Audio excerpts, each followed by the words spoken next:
half a century of independence, 11 elections, 3 presidents, and now Kenya heads to the polls in the country's biggest election ever.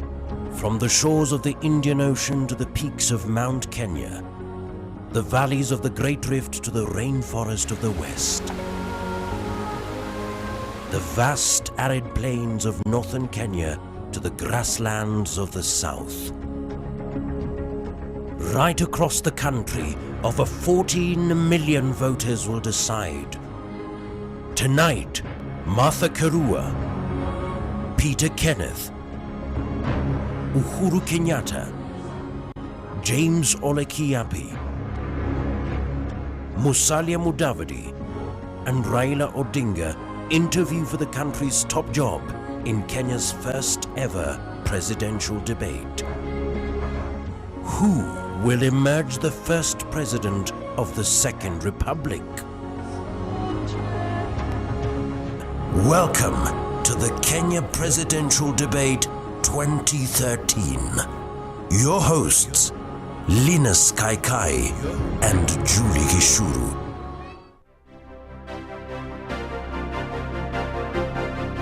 Good evening. Welcome to the first of 2 presidential debates intended to give you a comprehensive picture of the candidates, their outlook on the issues, their policies, and their commitments on the matters that are of greatest concern to this nation. This debate has been organized by the Kenyan media and is coming to you live on all participating television and radio stations across the country. It is also streaming live online for the global audience. The next 2 hours are unprecedented in the history of Kenyan elections. For the first time ever, presidential candidates have together agreed to submit themselves to a debate on relevant issues and pertinent national issues.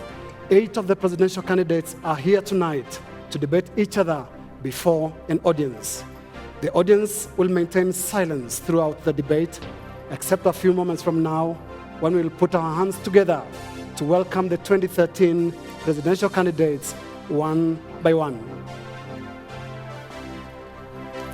Well, earlier, the Kenya Presidential Debates Steering Committee conducted a balloting session with the candidates to determine their order of entrance tonight and the podium position for each candidate. It's time now to welcome the presidential candidates, and tonight we begin with Mohamed Abduba Dida from the Alliance for Real Change Party. Let's give him a round of applause.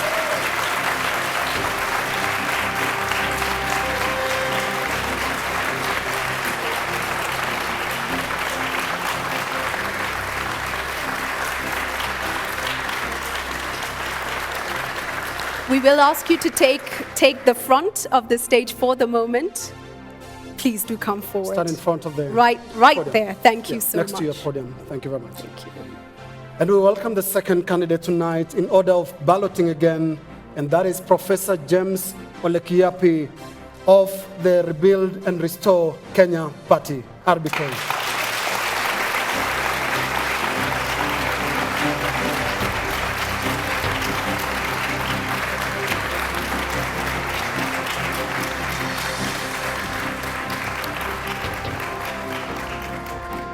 And next we have Uhuru Kenyatta from TNA, which is part of the Jubilee Alliance. Let's give him a round of applause.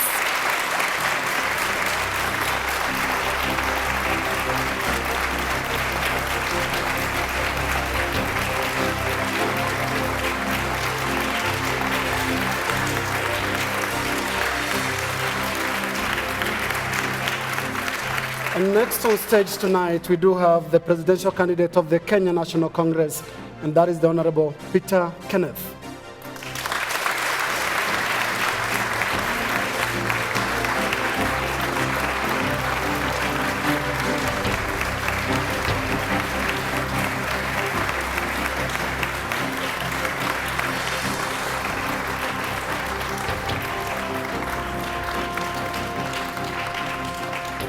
Also with us tonight, we have Musalia Mudavadi from UDF, part of the Amani Alliance. Let's give him a round of applause as well.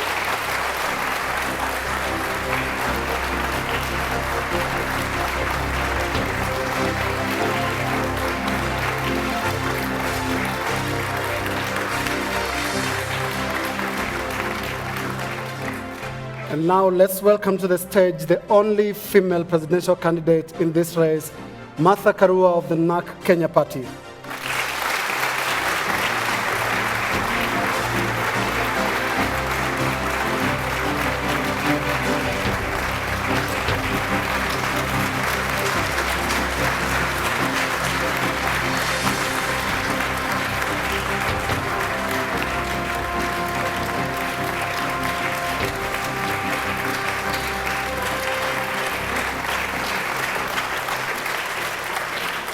Also with us tonight, Raila Odinga of ODM, part of the Chord Alliance.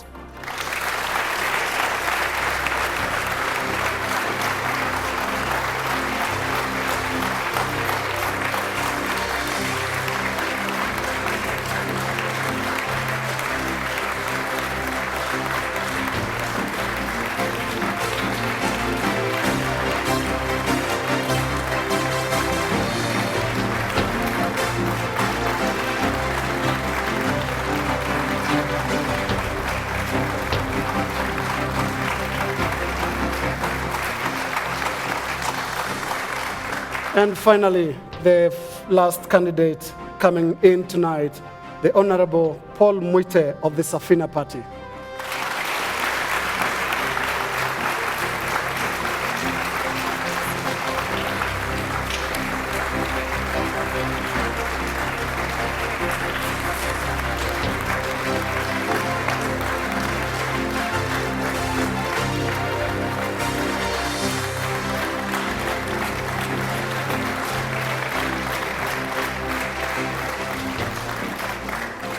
Welcome to you all, a list of 8 presidential candidates taking part in this debate tonight.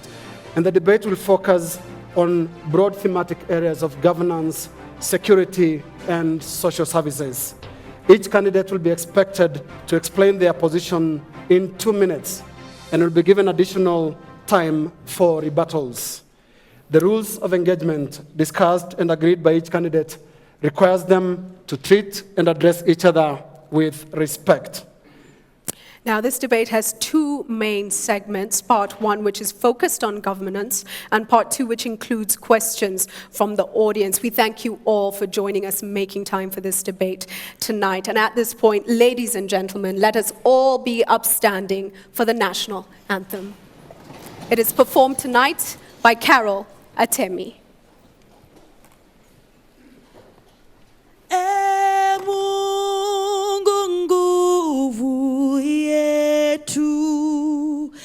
Ilete baraka kwetu, haki wengao na mlinzi, na tukae na undugu, amani na uhuru, raha tupate na ustawi. Amkeni ndugu zetu, tufanye sote bidii, nasi tujitoe kwa nguvu. Nchi yetu ya Kenya tunayoipenda, tuwe tayari kuilinda, na tujenge taifa letu. Ndio wajibu wetu. Kenya istahili heshima, tuungane mikono pamoja kazini, kila siku tuwe na shukrani. Thank you. You may take your seats, and the presidential candidates, you may take your stands at the podiums. At this point, I hand over to Linus Kaikai to take us through part 1 of this crucial debate. Thank you very much, and thank you once again, candidates, and welcome again to this debate. The first part is about self-introduction. We're not going into policies, we're just going into self-introduction. And this is your moment to do what you don't get to do in rallies. Tell us about yourself for 30 seconds. Who are you? And what is your strength? And in order of the ballot again, we will start with the candidate for the Alliance for Real Change, Mr. Abdul Badida. Thank you so much. My name's Mohammed Abdul Badida, and I usually like using the title Mwalimu because I'm professionally trained, and it is a noble profession, so I'm proud of it. I'm vying for the presidency, as you very well know, and my political party that nominated me is Alliance for Real Change, abbreviated ARK. Most of the media and many people mistake it for ARC, but the K is as per it appears. Thank you. Thank you, Mr. Dida. That is, you have only 30 seconds to introduce yourself. Let's go to candidate on platform or podium number 2. I'm James Olekiapi, and I've been a public official for 20 years. And I am very grateful to God today that I am here as one of the presidential candidates on this historic day in the Republic of Kenya. Good evening, viewers, and I'm glad to be with you. Thank you, Professor Kiapi. Let's go to candidate on platform podium number 3. Good evening, everybody. My name is Uhuru Kenyatta. I'm a proud Kenyan who has been in public service and as a politician for the last 15 years. I'm a husband, a father, and a person who is greatly committed to this country and who seeks to be given the opportunity to make my contribution to this country through the election that is due in the next few weeks. Thank you, Honorable Kenyatta. Next candidate on podium number 4. Thank you for having me here tonight. I am bothered by what I see as lack of basic facilities for our people. I'm here tonight because we must fix security, sort out infrastructure, fix water and sanitation, fix healthcare, and reform our educational system. We must grow our economy. I believe I have something unique to offer our country in terms of leadership. Thank you. Thank you very much. And this is a moment of self-introduction, so you confirm that you are Peter Kenneth. You had already said it. That's right. Let's go to the next candidate, platform number 5. I am Musalia Mudavadi. I'm the UDF presidential candidate in the Amani coalition. I wish to present myself to the Kenyan people so that I can serve them as the 4th president of the Republic of Kenya. I'm also pleased that I am part of this historic moment so that Kenyans can listen to us and evaluate us from a different perspective. Thank you very much. Thank you very much, Honorable Mudavadi. Candidate on number 6. I'm Martha Karua, a mother, recently a grandmother. I grew up and did my early schooling in my home county, Kirinyaga. And thanks to my parents and the community around me, I learned the values of honesty, hard work, and community that is caring for others, values that have stood me in good stead today. You can trust that the promises I make to you will be delivered. I'm a woman of her own words. Thank you, Honorable Karua. Candidate number 7 tonight. Good evening, viewers. My name is Raila Amolo Odinga. I'm an engineer by profession and the current Prime Minister. I am happy that this event is taking place today. History is being made. For the first time, presidential candidates are facing Kenyans to tell them what they want to do for them. I hope that this is now a step towards realizing the Kenyan dream as coined by the founding fathers of our nation, which is in our national anthem. I am going to spend time to tell Kenyans. Thank you very much. Thank you very much. Thank you very much, Honorable Odinga. We go to candidate number 8. You have 30 seconds to tell us about yourself, who you are, and indeed, what is your strength? My name is Paul Muite, a lawyer by profession. In 1990, as chair of the Law Society, I was one of those who started on this journey towards a realization of the new constitution which we now have, not as an end in itself, but a means to an end. I'll be talking a little later about that end. Thank you. Thank you very much, and thank you all candidates for introducing yourself. We're now going straight to the issues. And we had indicated to you the broad thematic areas, governance, national security, and social services. And I want us to begin with the single most serious problem in this country, the cancer that afflicts the politics, the elections, and governance in this country, the problem of tribalism or ethnicity. Let's hear from each candidate for 2 minutes what your appreciation of the problem is, and what you intend to do, and how different you'll be from the predecessors of the president we are seeking to elect. That is Jomo Kenyatta, Daniel Arap Moi, and Mwai Kibaki, all who made tribe the base of their governments. Let's start with Mr. Dida. Thank you so much. I think governance is actually the most crucial issue that contributed to the failure of this nation. And the only way out is full implementation of the Constitution. Mr. Dida, let me remind you, we're talking about tribalism. What is your appreciation of the problem, and what do you intend to do to be different from the previous presidents of this country? Well, Kenyans, 90% of Kenyans are actually defeated by their own systems of life. And this issue of tribalism is a factor contributed by 5% of each community leaders who want to connect to the leading class. So if this issue of governance is sorted out and the Constitution is fully implemented and everybody has his right, nobody will rush to the other because every Kenyan will have his or her own right.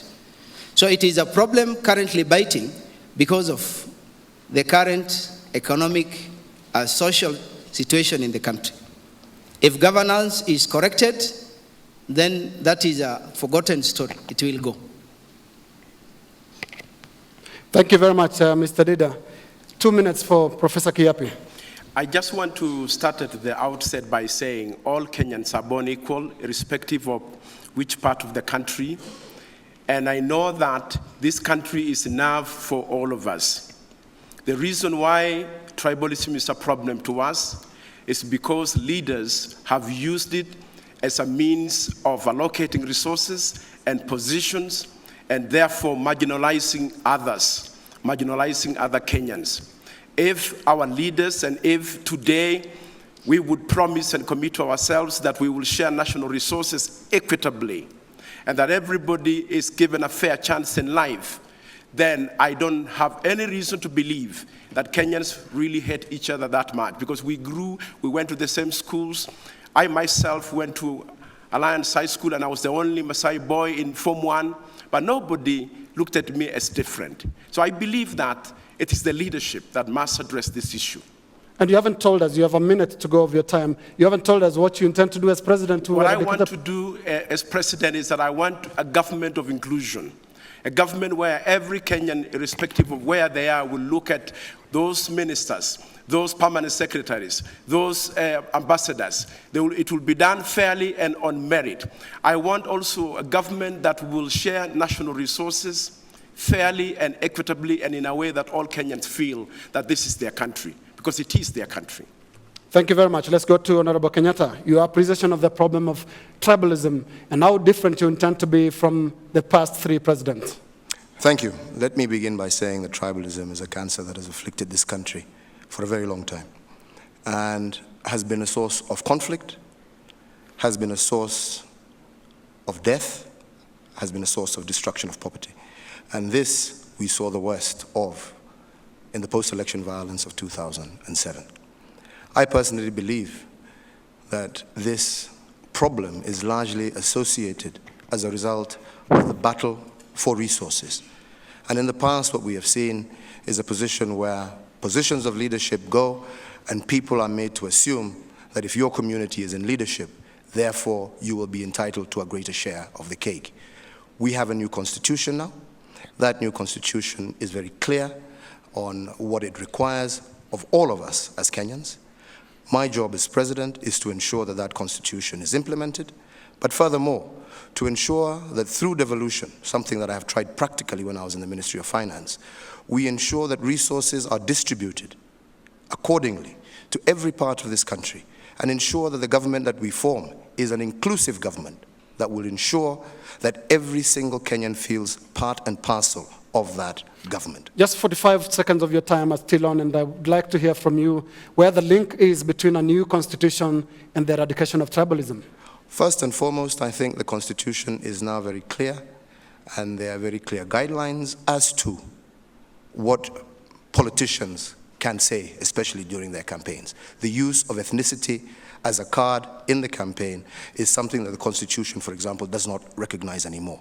So therefore, what has been happening in the past where you've had politicians saying or accusing communities, that isn't there. The hate speech that we have seen in the past. Now we have laws that clearly control and ensure that that kind of language isn't allowed on any political platform. We cannot incite one another. We have to offer what it is our policies are that ensure that we eradicate poverty and deal with the real issues that are of concern to Kenyans. Thank you, Honorable Kenyatta. Honorable Peter Kenneth, your appreciation of tribalism? Yes, I grew up in this city, on the Eastlands part of it, specifically in Bahati, where all communities were represented and there was no tribalism. I had the opportunity to go to the Starehe Boys Center, where again was all communities represented. So I've not seen effect in my upgrowing of tribalism. Tribalism is an excuse that poor leadership and weak leadership gives to Kenyans. We come in and practice tribalism because we feel that if it is practiced, then that community A, where I come from, will benefit. We were never taught tribalism in primary. We never learned it in any institution of learning. It is something to do with leadership, and I'll say poor leadership and weak leadership.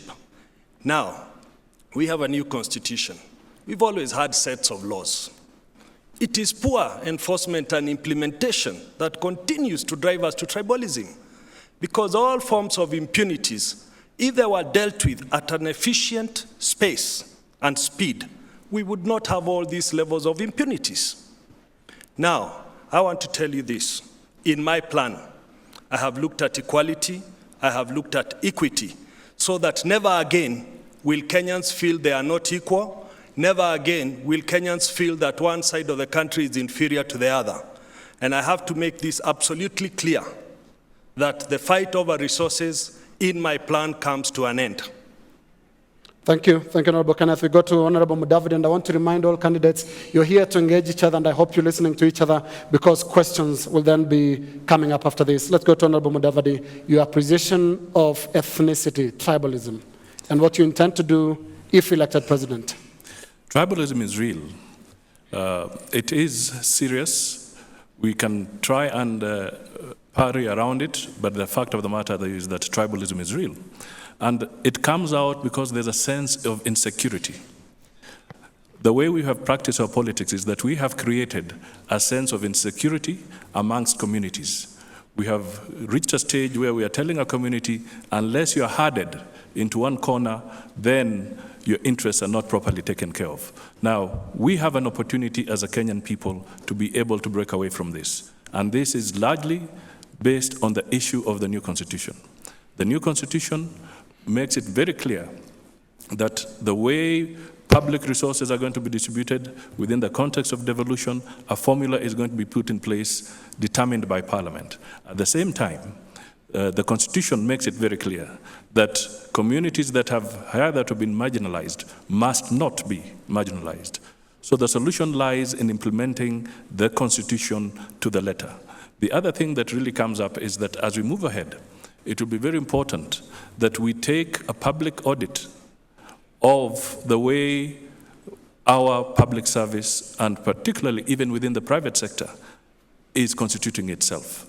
Nobody should cheat ourselves. We should not cheat ourselves. It's so clear that if you did an audit, you will find that there are certain favoritisms that have been occurring in the appointment of public officers, and indeed, even within the private sector, where the shareholders, being based from one particular community, tend to favor people of their community. This must stop. Thank you, Honorable Mudavadi. Let's go to Honorable Karua. Your appreciation of the problem of ethnicity and what you would intend to do if elected president. Tribalism is a socio and economic issue, more about perceptions and also about how resources are distributed. In every ethnic community, we have a section of the poor. In some areas, more than in others. But there is no single ethnic community that does not have poor and desperate people. So it is the perception that because you're from community X, you have no problem, others are the ones having a problem. I think it's perpetuated more by leadership. We have to own up as leaders, take responsibility and lead people out of this. How I will deal with it as president, one is to ensure that we equalize all the areas in terms of development or bring them to as near as possible. And that is not just through the devolved funds, it's by deliberately giving more funds to areas that have been hitherto marginalized. When our development across the country, across the 47 counties, is as nearly as equal as possible, nobody will listen to leadership talking about tribalism. But now the desperation leads people to believe that a person from your ethnic group will do better. Secondly, it will be through public education. Nobody gets their food every day from their tribe. It's from their sweat of their brow. And when a citizen is sleeping hungry, their tribe or the leader from their tribe is not with them, it's that person and their God. Therefore, we ought to unite together to develop our country, but as a leader, I'll lead from the front, and I'll ensure that in my government, there is inclusion, both in cabinet and in other jobs, as we fight this scourge. Thank you very much. Let's go to Honorable Odinga. Well, Linus, ethnicity is a disease of the elite. The elite who are in competition for the resources in the country resort to ethnicity as an ideology. When Kenyans were fighting for independence, they were so united. The movement for independence was very united. Ethnicity reared its ugly head immediately after independence when the nationalist movement split. The elites started to coerce leadership for allocation of resources. Down the road next door in Tanzania, Mwalimu Nyerere introduced a very unifying ideology that united the people of Tanzania. We now have a legal framework to deal with this animal that is called ethnicity by ensuring that there is equity in allocation of resources in our country. If we faithfully implement this new constitution, then we'll be able to realize the Kenyan dream of our founding fathers, that is Kenya for all, not for just a few elites, by ensuring that all parts of the country get equity in terms of allocation of resources, that we promote education for all our children, that every Kenyan has access to Medicare, that all the social amenities are available to everybody, but most importantly, that people are united at the national level. When somebody goes on a national screen and flaunts ethnic figures to say that because our candidates come from these communities, because of this election has already been won at the time of registration, it's a very dangerous proposition because it basically rubbishes the other communities. We in CORD know that we have a solution to this problem. And your time is up. Let's go to Honorable Muite. I would begin by saying we need to accept we are 42 different ethnic communities in Kenya, speaking different mother tongues. And there is absolutely nothing wrong with that, because all these 42 communities are human beings with the same aspirations, same needs, and what have you. It is negative ethnicity that is a problem. And that comes about because of the high levels of poverty in this country. because of corruption, because of impunity. So people feel insecure and wrongly believe that they can only advance economically and socially if one of their own is in power. How would Safina tackle this problem? It would tackle this problem by rearranging the economic social problems so as to target the majority poor, like harvesting rainwater from Pokot through to Turkana, everywhere, including Masaini, so as to give opportunity. We can grow everything. Let's start with the basics. Let us begin by feeding ourselves adequately, because it is a shame that every 3-4 years we have to go begging food, and yet we can feed ourselves.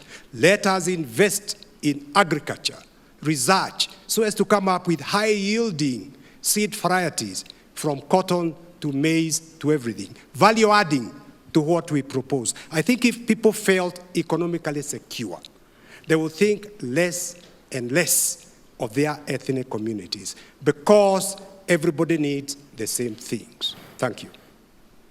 Now, candidates, viewers watching you at home and even here in the audience, having listened to your opening statements on ethnicity, would then wonder why some things are done the way they're done. And I want to refer all of you, and some of you specifically, to campaigns, current campaigns. None of you have referred to the campaigns, and I want to refer you to that. Campaigns have taken the shape of a contest between tribes or blocks of tribes. I want to specifically put on the spot CORD, the Honorable Odinga, and Jubilee, the Honorable Uhuru Kenyatta, to immediately, right now, respond to that perception that both of you are indeed leading tribes or blocks of tribes, and specifically against each other. Starting with Honorable Uhuru. Thank you very much. Let me say this. Our Jubilee platform is a platform that has been built on issues. If you have followed and listened to the speeches that we have made with my running mate, the Honorable William Ruto, throughout the country, we have emphasized the need for us to be able to focus on the real issues that affect our people: unemployment, poverty, the social infrastructure, the need for us to be able to pull together as Kenyans, the need for us to be able to be united and understanding that the best way to deal with our problems is not for leaders to be pulling apart, but working together. Despite our own personal differences, we need to pull together. Now, it is indeed true that numbers are being bandied around. But those numbers, if you look, are largely also being bandied around by the political analysts who are out there. Just as there's language that is also... But would you admit, Honorable Kenyatta, that your campaign revolves around the Kikuyu and Kalenjin communities? I would completely disagree. If you would look at where we have had all our rallies so far, I have not had a single rally yet in Central Province since I was nominated. We have been campaigning in the Coast Province. We have been campaigning up in Meru. We were in Rift Valley the other day. We're moving on to Lower Eastern, where we intend to be. So we've been up to Kuria. So we are actually conducting a national campaign, a campaign that is aimed at bringing all Kenyans together with a purpose of forming a government that will be all-inclusive and that will deal with the real issues that face common wananchi in this country. Bringing Kenyans together, Honorable Kenyatta, and when you were in Meru last month, when you asked a certain region not to divide their vote, what do you mean? Well, what I am saying is, if we understand and we are moving on the same platform, we saw a situation where, for example, you have a number of candidates in a particular constituency, all saying they support the same presidential candidate, but yet they are on different platforms. And I said, if we really want to implement the agenda that we have, given our new constitution, given the strength and the powers that have been given to Parliament, if we don't have the necessary numbers in Parliament to implement our agenda, it is going to make it difficult.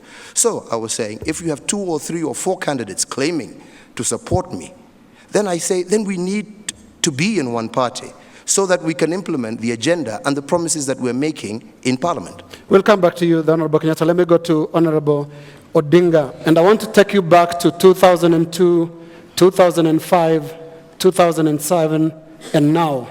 Your politics revolve around building or getting appointment from tribes.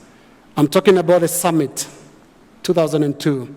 I'm talking about the Orange campaign against the new constitution in 2007. I'm also talking about the Pentagon in 2007. And now lately, you talk of a triangle, all made up of appointment from regions. Isn't this tribalism, Mr. Odinga? First, Linus, Kenyans must come from certain regions. They cannot be invented from the moon. So people come together for a particular purpose. Like now you have got CORD. It's a coalition of the willing.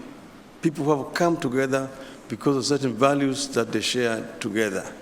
In 2002, that was the third time that the opposition was going for an election. Remember, we lost in 92. We lost also again in 97. So in 2002, we decided to come together and rally behind one person. That's why I said Kibaki Tosha. That was to unite the people of Kenya, to unite the people. Said the Luos could not vote for Kibaki because it was a Kikuyu, and no Luo can vote for a Kikuyu. I said Kikuyus are Kenyans, and there was never a war between Luos and Kikuyus. And I managed to campaign for Kibaki, that Kibaki got majority of votes. You need to know that James Orengo, a Luo, was also a presidential candidate in 1992. That was 2002. That was 2002, Honorable Odinga. Yes. But isn't it true that in the 2005 and 2000 votes, your mathematics was a simple 42 minus 1? And you know what I mean? That is a creation of the media. Nowhere did anybody talk about 41 versus 1. That was actually a propaganda. We talked of uniting all the people of Kenya, and we were running against an incumbent who happened to come from one particular community. But ODM was basically a national movement which brought in the communities from all over the country. Like CORD today. CORD is a national movement which has brought Kenyans of all walks of life, different communities. And we have never talked about ethnicity. It is our opponents who are being ethnic figures to try to intimidate the other communities by saying that, oh, this election has already been won because the candidate and his running mate come from this community and so many are the votes which are registered in this community. We are saying that basically misses the point. The point is that every Kenyan matter, whether it's an El Molo, the smallest tribe, or a Kikuyu, the biggest tribe, let us work together to unite the people of this country. This is what CORD stands for. One Kenya, one nation. For all. And I'm going to the rest of the candidates now, but before I go there, still to Uhuru and Raila, the question of the rivalry between the Kikuyu and the Luo communities, which is at the epicenter of the Kenya's ethnicity problem. There are people who view you, a lot of people view you as taking it on from where your fathers left it. Jomo Kenyatta and Jaramogi Oginga Odinga, both of you picking it up from 69. Uhuru. Kenya has come a long way since then. And I want to remind those Kenyans who maybe have that feeling that they just need to look back into recent history. You know, as late as 1997, we were together with the Honorable Raila in the Kanu government. And we campaigned together until the time of Kasarani. We parted ways and he went to support Mwai Kibaki. Soon thereafter, the 2005 referendum, again, we campaigned on the same platform and he led the No campaign for the Constitution at the time. And I supported him and campaigned throughout the country. So personally, I have no differences with the Honorable Raila. I see him as a colleague, I see him as a brother, but we may differ on how to handle some of the issues that face this country. And I think that is why we have elections, so that the people of Kenya are given an opportunity to choose between the candidates. Honorable Odinga? No, I basically agree totally with my brother, Uhuru Kenyatta. We have nothing personal between each one of us. In fact, we are best of friends. And you remember, if you go down the memory lane, my father spearheaded the struggle for release of Jomo Kenyatta from prison. He was a Luo, Kenyatta was a Kikuyu, but they were united. In 2002, I said Kibaki Tosha. Kibaki is a Kikuyu, but I said Kikuyus are Kenyans. So we managed to unite the people behind him. We disagreed on the issue of MOU and on the Constitution. And on that issue of the Constitution, me and my brother Uhuru Kenyatta were on the same side. We campaigned for a no, and that's where the orange was born against the banana. But now we want to see that Kenyans make an informed choice on basis of policies. Jubilee has got a policy document. CORD has got a policy document. Thank you. Thank you, Honorable Odinga. And I want to bring in the rest of the candidates now on this issue of ethnicity, particularly what is emerging tonight, and generally that greater responsibilities lies with CORD and Jubilee on the question of ethnicity. And I want to bring in Martha Karua. What I would like to say is that Kenyans can hear for themselves today, the leaders denying that there's no tribal overtones. Kenyans are the judges. And I would like to tell Kenyans that there's no difference between a poor Luo, a poor Kikuyu, a hungry member of any tribe, and we are better off uniting and fighting together to liberate ourselves from hunger, to liberate ourselves from lack of access to medical services, to get ourselves better education. We are better united and following the denial, because no politician will admit they are peddling tribalism. Following our denials here, my urging to Kenyans, please do not allow us to mislead you. No tribe puts food on your table. It is you, your God, and the opportunities that you have. Why don't we join hands to create opportunities for every Kenyan? I look forward to the day that our laws will be properly applied so that any leader who makes speeches that are inciting ethnicity, irrespective of their social standing, is actually made to account under our laws. Thank you very much. And now for the remaining candidates, I'll give them 30 seconds each, starting with the Honorable Mudavadi. Your campaign also is seen to be focusing on Western Kenya only. No, I think you've got it wrong. That is absolutely false, because we are traversing the entire country. We are campaigning in the entire country.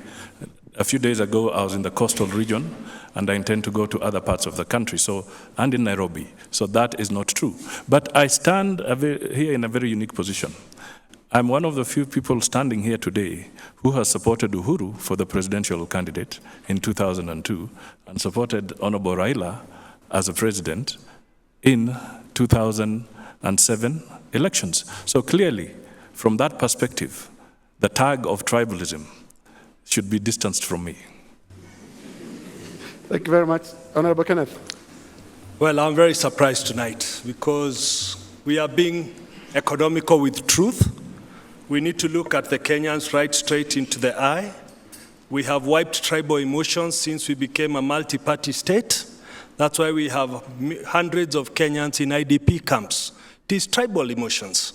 And this is why we must now start discussing issues. We must start being realistic. We now must start thinking that we must elect what is right, not what is convenient. We must break away the historical bondage that we've been tied to in the last 50 years. Thank you, Kenneth. And let's go to Professor Kiapi.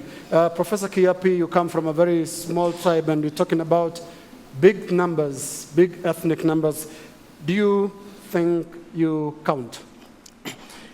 I count because I believe that the many Kenyan people are also tired of what I'm tired of. And I want to say this. The formula in Kenya since 1960s has always been, near election time, the leaders who want power, and there's nothing wrong getting power, must always sit down and look at the ethnic arithmetic, and then you know which block you can pull. And in between, the nation will be and has been divided right down the middle. And I think that was the reason that informed RBK, my party, Restore and Build Kenya, to resist the temptation to be part of blockings that will continue to divide Kenya. And it doesn't matter how long it will take, we will pursue that philosophy that we want a country that is one and united in every way, including in our own party. Thank you. Thank you very much. We need to move to the next topic, but Dida, on the question of ethnicity that we're discussing here? Yeah, this issue of fear, insincerity, and betrayal that these leaders may swallow us started in 1965 when KADU was formed. One stylistic device that is commonly used in the Kenyan administrative system is irony, where you talk exactly opposite of what you mean. And it has gone, now it is dramatic. Who were the leaders for all those times when we are discussing tribalism in the 21st century? Who were those who were in the box leading? The same leaders are trying to, if your football team fails scoring or winning, and you change their uniform, it won't help. Dear Kenyans, listen well, and it is up to you to judge. Thank you. Thank you very much. Honorable Muita, do you agree that the players are the same, the judges are different? Well, first of all, let me say how pleased I am to hear the Right Honorable Prime Minister saying that the mantra of 41 versus 1 was a creation of the media, and the media does very many crimes. But it needs to be renounced more and more and more. But let us admit that ethnicity is a major challenge in our politics today. Poses a very major challenge. And really, the route to eradicating ethnicity is through empowerment, economic and social empowerment.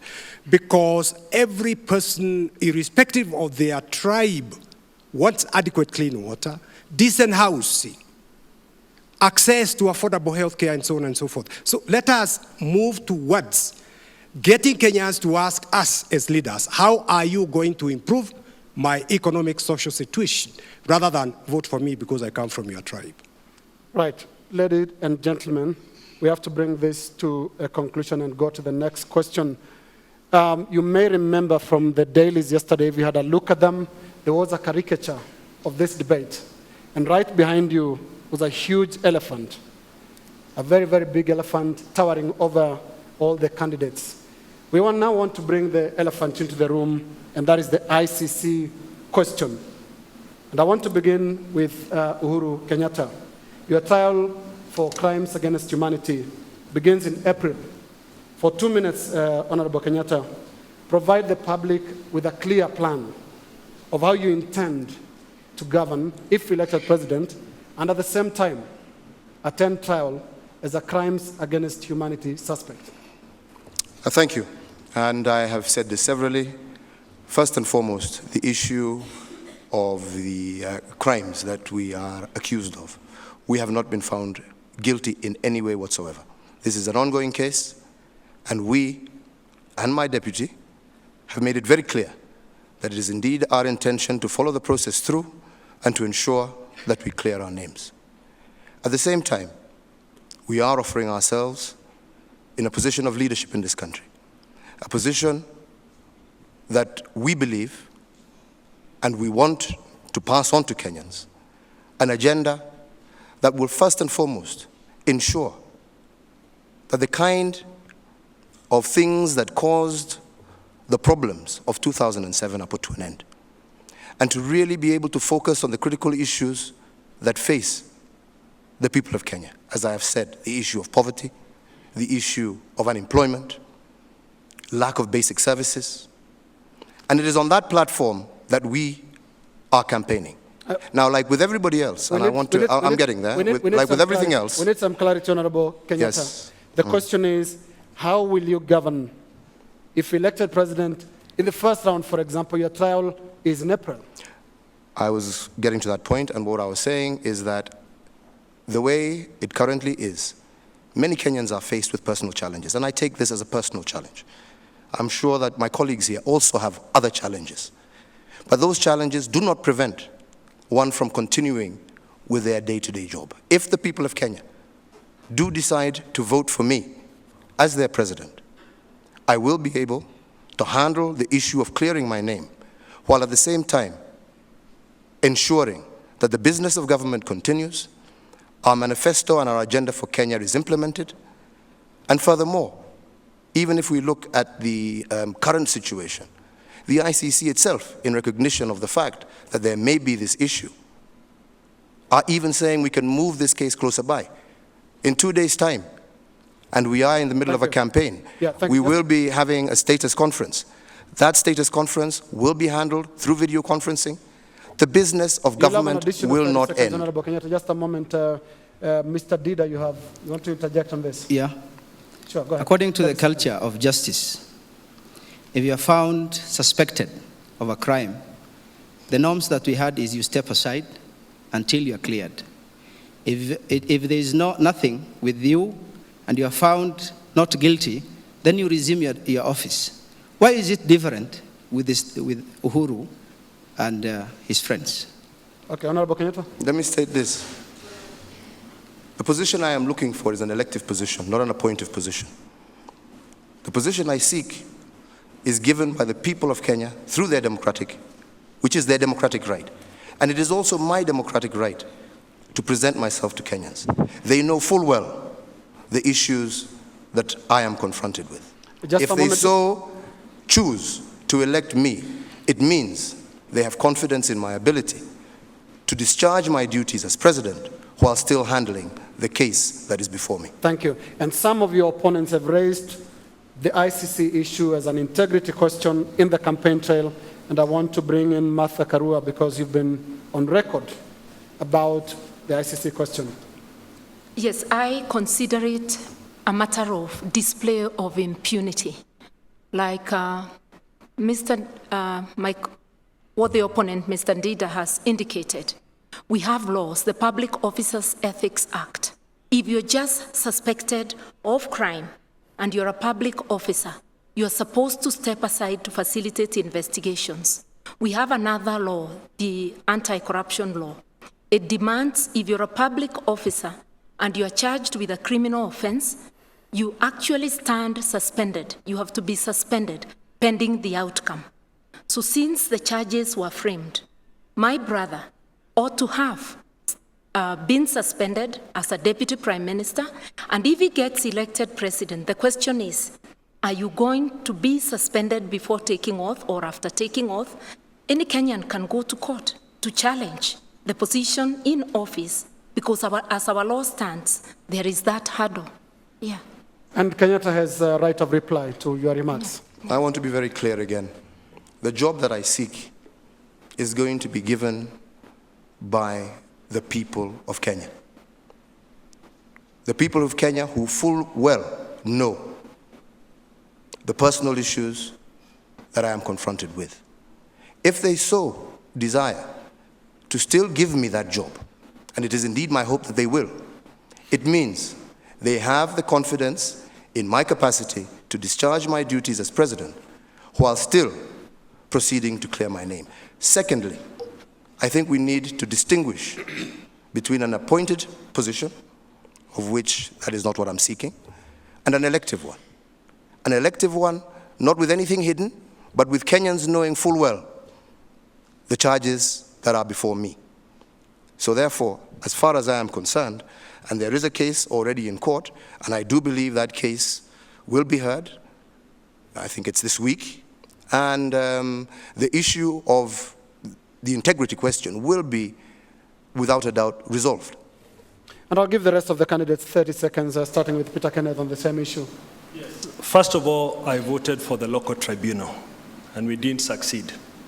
Because I also feel we have put too much concentration on the 4 indicted persons. And we have many Kenyans out there who are still languishing in very poor situations arising from that event of the last election. For me, I would go with the presumption of innocence until proved guilty.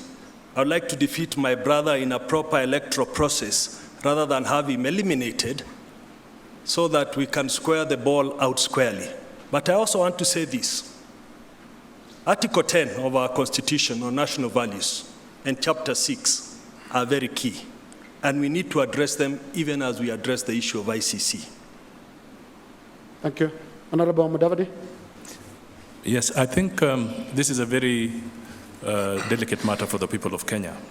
One of the important things that we must figure out is that as we try to come to the next election, what is the destiny of the Kenyan nation? This is absolutely essential when we are conducting ourselves and conducting our politics. Nobody should actually be facing trial outside Kenyan soil. That is something I believe in, and that is something I also voted for, But are you then so that we wanted a local tribunal. But the point I'm trying to make here, and I want to make it very quickly, is that there are definitely implications on how the Kenyans will conduct their vote. This is something that we have to grapple with. They have a freedom to make the choice, but we are seeing dangerous signals that need to be thought through by the Kenyan people. But 5 of you here were in that cabinet that failed to bring the trials to Kenya, make it a local process. Are you then admitting failure of leadership on your part? We are not admitting failure of leadership on our part. I think we are dealing with a situation where people did not understand a situation at that particular moment in time. And I want to say that I, and indeed some of the people who are here, fought so forcefully to have this matter handled through a local mechanism. But there was also an equally potent member of our parliament, potent members of our parliament, who thought that they would rather have this thing handled outside. And they carried the day at that time. But on this one, I can tell you that quite a number of us stood for a local mechanism. Right. Honorable Odinga? Every Kenyan knows how I stood on this particular matter. Kofi Annan actually warned us about The Hague. And me and President Kibaki spent nearly 8 hours in Parliament trying to convince our colleagues to vote for a local tribunal. Unfortunately, 2 of my colleagues who are now in The Hague are the ones who led the campaign against a local tribunal. Unfortunately, I am the one who is now being accused of having taken people to The Hague, because nothing could be further from the truth. I do not want to eliminate any kind of competition. That's why I would rather have my brother on the ballot. But I know that it will pose serious challenges to run a government by Skype from The Hague. I know that it's not practical. Thank you. Honorable Moite? My plea is to spare a thought for the victims, the 1,300 people, Kenyan people, innocent, who were murdered, who were killed, leaving behind relatives, the many women and men who were raped. Let us spare a thought for the victims. Let us also agree that we cannot continue with a culture of impunity. But having said that, the way to tackle the issue of impunity is to go to the highest levels where it is to be found. And I must say that as a lawyer, having read the Rome Statute, I know because the ICC cannot handle the cases of everybody or accused persons, jurisdiction is limited to those holding the highest responsibility. A Safina government would revisit the issue of jurisdiction. The Honorable Uhuru Kenyatta, and he has not asked me to hold his brief, was not a presidential candidate. If you are going to charge 6 people, you must begin with number 1, number 2 to number 6. You cannot begin with 3, 4, 5, and 6. And I wonder whether there was blinking on the part of the office of the prosecutor. The Safina government would like to revisit that so that those holding the highest responsibility perhaps go to the dock there, the others can be dealt with here in accordance with the law. Are you talking about presidential candidates and therefore the colleague to your right, Raila Odinga, it should be in the list? Wow. 2 people were presidential candidates. It is impossible. You cannot persuade my mind or the minds of many rational people that the 2 candidates did not know about it. It's only these other 4 Kenyans who are facing the charges there, and the 2 candidates did not have a clue about it. That is an issue I would want to see investigated. As a Safina government, we would revisit that issue. Honorable Odinga, your response to that? That is a most irresponsible statement that ever was ever made. Because my friend needs to know that investigation was carried out by a commission which was appointed through the Serena process, led by Justice Waki, which then produced the list of names which were handed over to Kofi Annan, who was the leader of the process. And then that list was handed over to Mr. Ocampo. Me, I don't fear, because I have nothing to hide. I know exactly what I did. And I know that I was not responsible. And I would be very willing to go to The Hague if one of the committee would want to take me there. Yeah, Martha. I just wanted to disprove that the two principles actually pushed for the local tribunal. I was Minister of Justice then. The entire cabinet passed the bill, but when I reached Parliament, they left me with the baby. The two principles, in spite of my pleas to them, failed to come and persuade members. They merely came to vote, and in their full view, there was rebellion, cabinet pushing people to vote, to refuse to vote for the local tribunal. So to put the record straight, the two principles did not stand in Parliament and persuade their troops to vote for the local tribunal. And one of the principles is here, right here with us. Yes. Yes, you know, I really just want to jog the memory of my dear sister here. That first we had a joint PG meeting of PNU and ODM, co-chaired by President Kibaki and myself in the old chambers, pleading with the members to agree to vote for the local tribunal. This is on record, even the Hansard will bear us out, that we tried as much to persuade all the members to vote for a local tribunal. But the clarion call was, don't be vague, let us go to The Hague, unfortunately.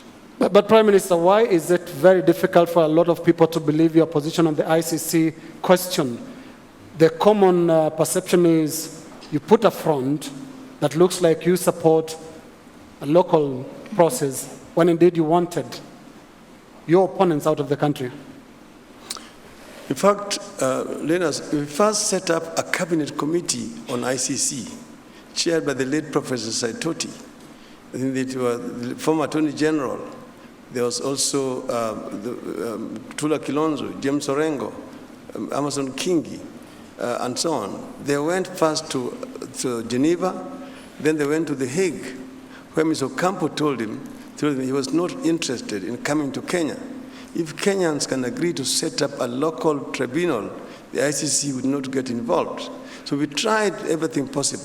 The second time we went to the cabinet, when Martha had already resigned from the government, it was shot down in the cabinet. And the two who are now in The Hague led the campaign in the cabinet to shoot down the proposal to set up a local tribunal. Yeah, finally on this question. Okay, Honorable Kenyatta. I think there's a discrepancy there because he just said cabinet passed it.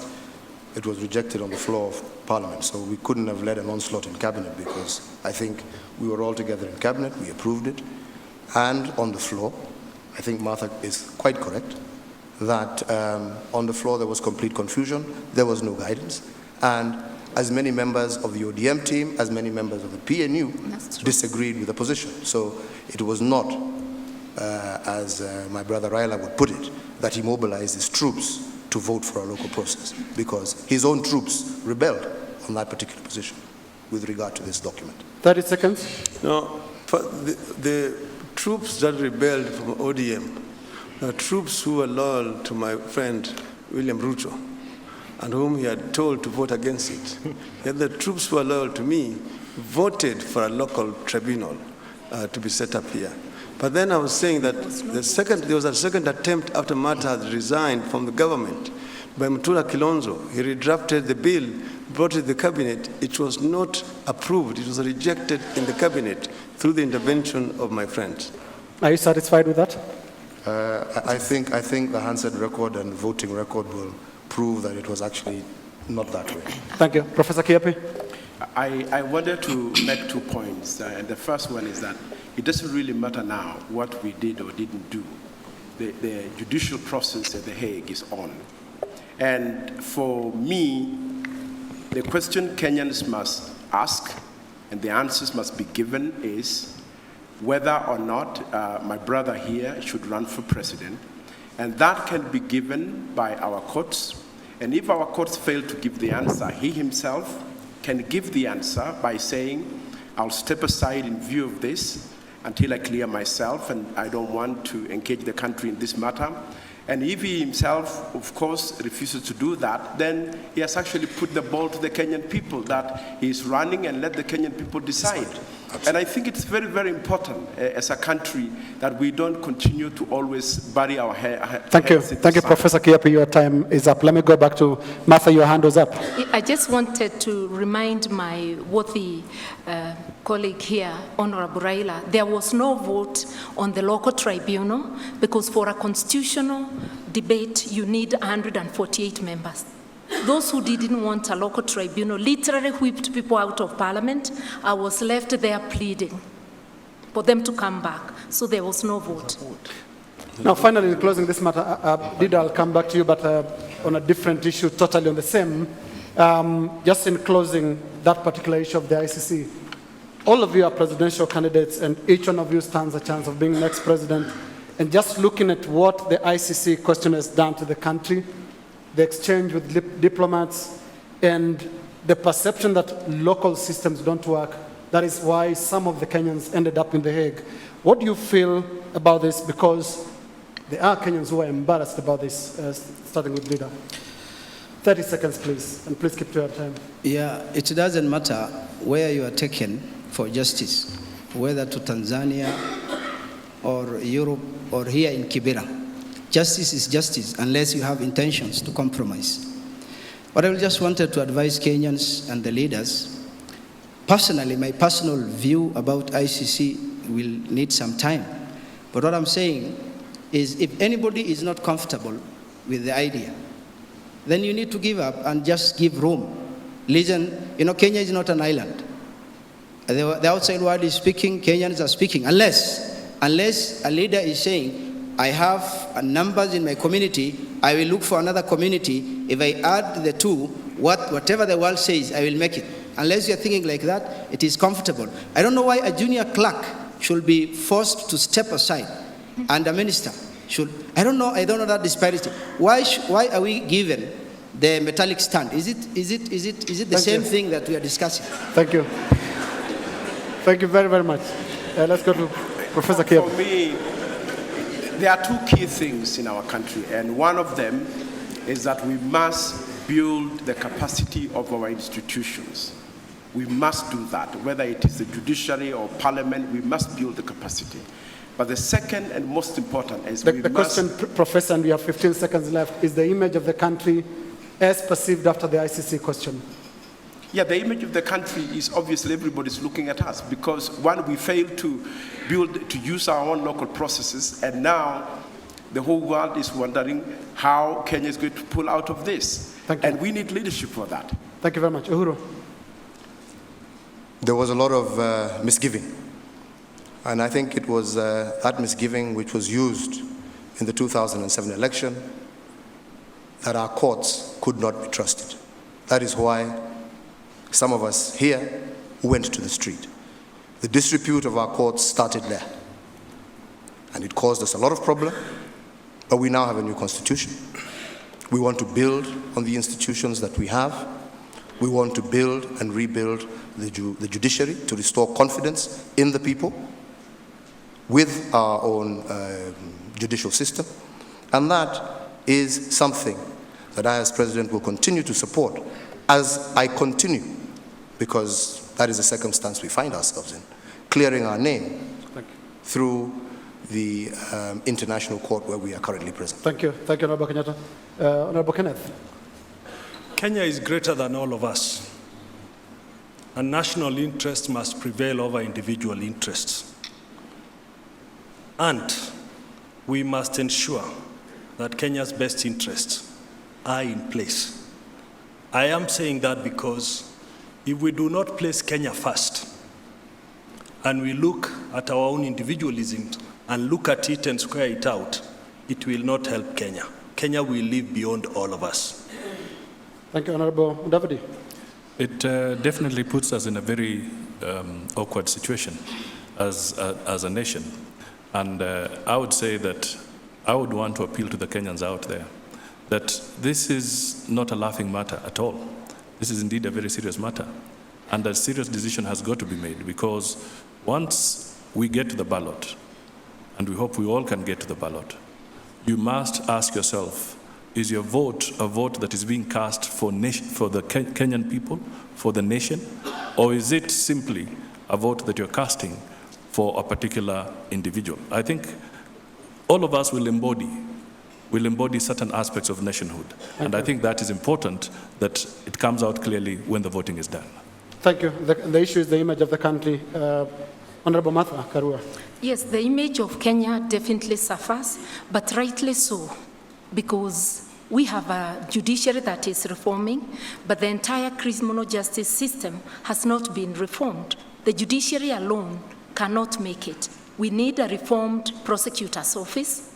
We need a reformed investigations office and corrections services. I would move as president to make sure that the reforms of the criminal justice system are all-encompassing so that Kenya never suffers any other time. And let us remember that the IDPs, the victims of the clashes, have not had justice, and justice is key to reconciliation. Thank you very much. Honorable Odinga. Kenya is a sovereign country, a sovereign nation. We discuss our issues not at the behest of the international community. We need to do what we think is right for this country. And people of Kenya should make an informed choice in electing their leadership without interference. But I believe very strongly that our judiciary right now has the capacity to deal with this issue and give direction to the country. Right. Finally, Honorable Mwita. We need to be proud as Kenyans that we have a new progressive constitution, very good constitution, setting up independent institutions and commissions. The challenge is implementing fully and faithfully this new constitution. When we do that, the image of Kenya outside will change automatically. By and large, we got it right with the institution of the judiciary. But the institution of the police is being faced with challenges, as we are all reading, some acrimony between the Police Service Commission, the Inspector General, the Office of the President, the Oversight Authority. Something appears not to have gone quite right with the recruitment of those who are serving in the Police Service Commission. So we need to get that right for the judiciary to be effective. But it is humiliating to see ourselves as a nation being talked down to by other nations. But it is because of corruption, impunity, failure of leadership, and the begging culture. If we can stand on our own, economically and socially, we shall be respected and we shall not be talked down to. Right. Ladies and gentlemen, we have to close the issue of ICC and move to the final issue of this part one of the presidential debate. And the issue now is on party politics.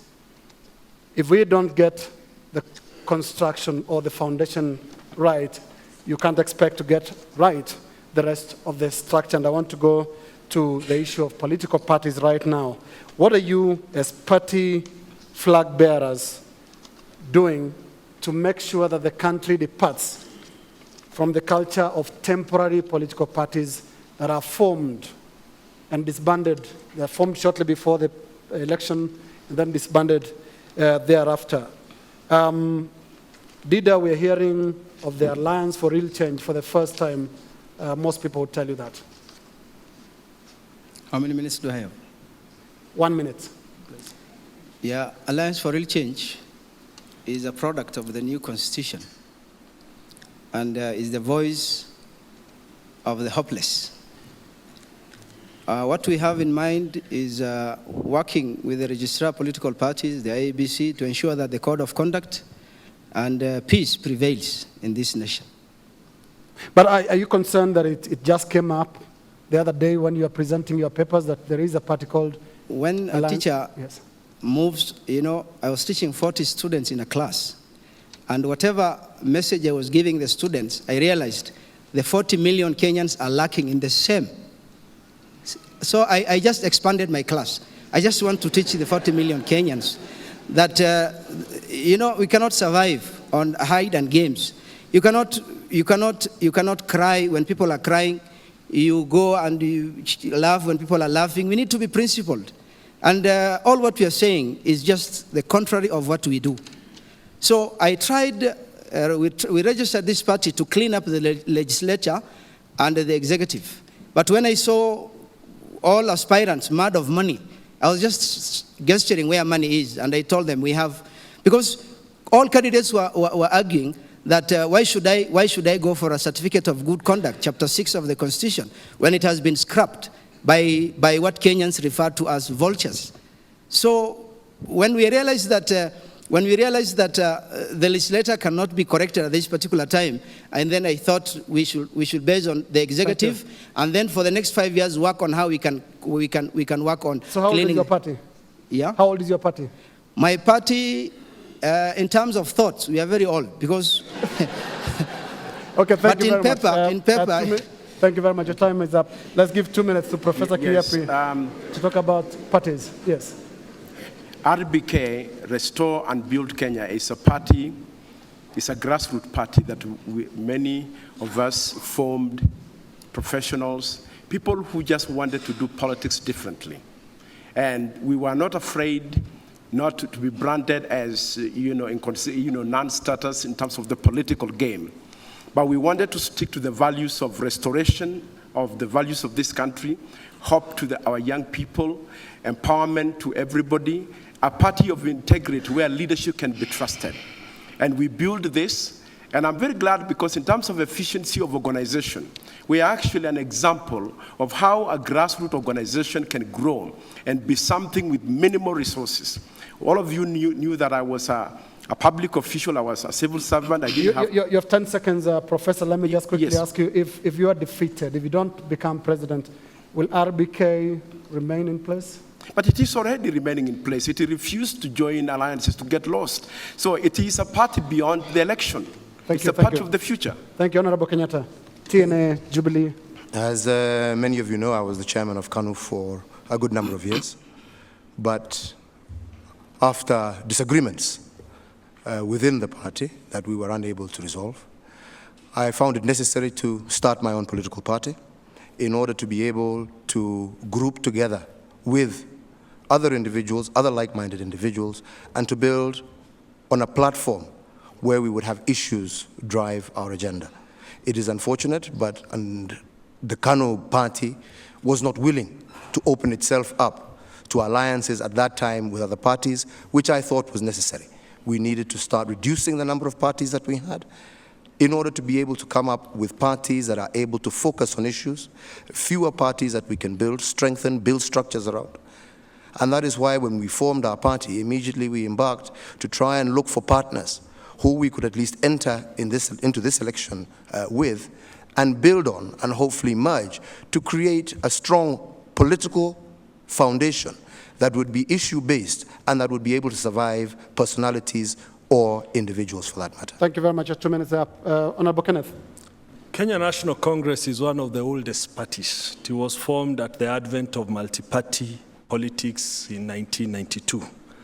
And I'm hoping that we can develop ideology so that the party can continue surviving as it has survived in the last 20 years and survive many more years thereafter. I was a little disappointed when Parliament passed the party hopping date from October to January 4th. Then again, nearer January 4th, Parliament again shifted the party hopping date to 18th of January. And beyond that, we are aware that the Registrar of Political Parties was still allowing party shift after the 18th of January.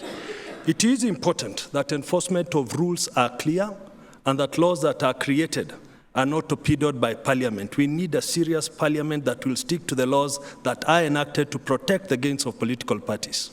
I'll give you an additional 30 seconds just to explain to viewers and people watching this debate why you would pick a party that is from the days as back as 1992. What ideological link between your thoughts and that of KNC did you follow? You just picked it as a vehicle of the election? No, I actually picked KNC quite about 4 years ago. And we've been working with the German Foundation to try and create an ideology party-based. And therefore, we've been very, very clear. I do not hold any position. And KNC should survive as it has survived in the last 20 years, and many more years beyond my stay as its party leader for this presidential election. Honorable Mudavadi. Yes, thank you. Your philosophy on parties. I think what we have now is that we will need to relook at the legislation around political parties. Because whether we go into the age of the party or not, I think there are some fundamental issues about the law regarding political parties that will need to be looked at. One of the problems that we had towards the end of the last parliament, the 10th parliament, was the crash program of trying to pass so many pieces of legislation, all revolving on matters to do with election. And believe you me, it is better for us to admit that certain pieces of that legislation were not well thought out. Therefore, in my view, if we want to build parties based on ideology, based on a long-term basis, we will need to revisit that legislation. We have seen shifts even during the nomination process. We have to properly democratize our parties, have serious internal democracy in our political parties so that there's sufficient confidence being built with the membership of those parties. So that is what I would say. Thank you, Honorable Mudavadi. Honorable Karua, your philosophy on parties. Yeah, parties form government and are supposed to be vehicles of democracy. I believe a government is as good as the political party that forms it. And this is what informed the political parties law 2007, which I tabled when I was minister. Parties are supposed to have an ideology to pull people together. In Kenya, we are social democrats. Right from our constitution, it is stated, the issues that matter to us is about social justice, equity, to see that the vulnerable in society are protected, issues of human dignity and inclusivity. And I would say that it's unfortunate, the political parties law has not been enforced properly. We need to strengthen the office of the registrar. We need to appoint new people as per the constitution, but the blame cannot just go to the registrar. It must go to political party leadership. It is the duty of the leadership to nurture democracy, transparency, and accountability. We do that in Kenya, and we have offices and networks throughout the 47 counties. This is a growing mass movement. Any party that does not practice democracy and accountability like was displayed openly during the nominations, the blame is on the leadership.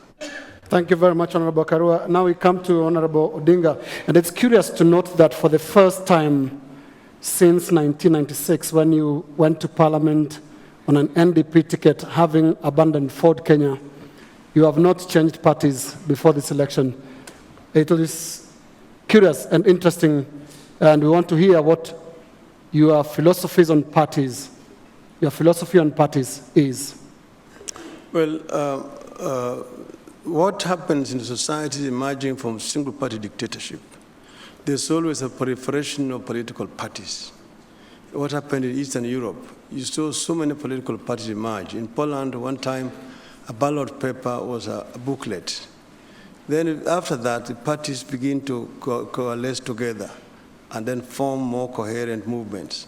This is what happened in this country in the early times of multi-party democracy. We left Ford Kenya, we formed NDP. Then we tried to reform CAN. We formed a union, new CAN we called it. We disagreed, we pulled out. We had LDP. We went and formed the NAC as a coalition, but LDP survived. You have 10 seconds to go, Honorable Odinga. Why do you change parties so often? You believe in parties? I have not changed parties. This is what I'm trying to say. LDP just changed the name into ODM. It is still the same party. We did not change the party as such. The ODM has remained up to now. What we have done, we have re-emerged with the ODM Kenya, which had changed its name to Wiper. And then for Kenya, we have formed now a coalition that is called CORD. We have a very clear agenda for change and reform. And our ideology is social democracy. And we are saying that we want to transform this country. So we have a very clear ideology, and that is what I've stood for right through. It runs a thread. What is the ideology? Social democracy. This is my political ideology. And that is right from the days of Ford, then Ford Kenya, then NDP. It has never changed. It is the name that has changed. But the principles and ideologies that I stand for have remained very consistent. So I'm very firm to what I want for this country. Thank you. Honorable Muite. Well, the idea behind the Political Parties Act is to implement, operationalize Articles 91 and 92.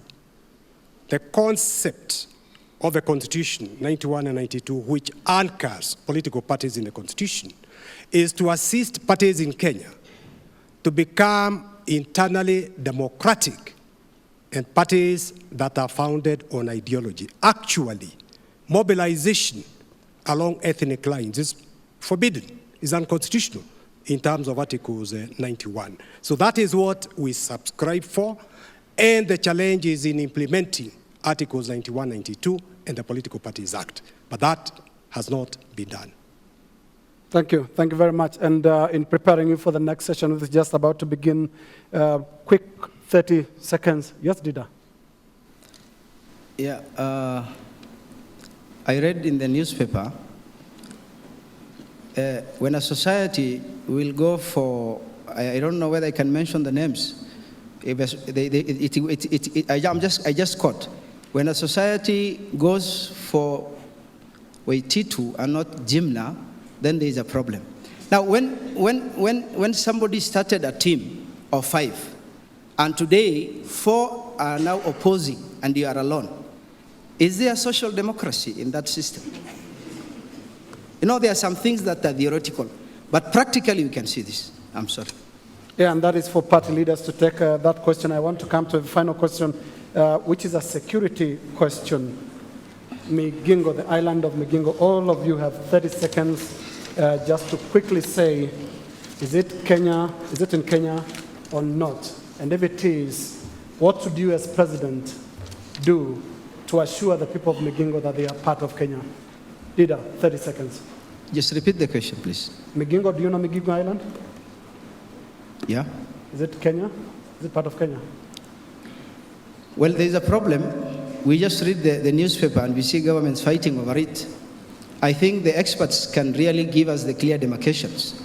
Thank you. Thank you very much. Professor Kiapi? It's a tiny island on Lake Victoria, and really we must get proper facts, because otherwise you can polarize regional politics for nothing. Thank you very much, Honorable Kenyatta. Migingo. Migingo is in Kenya.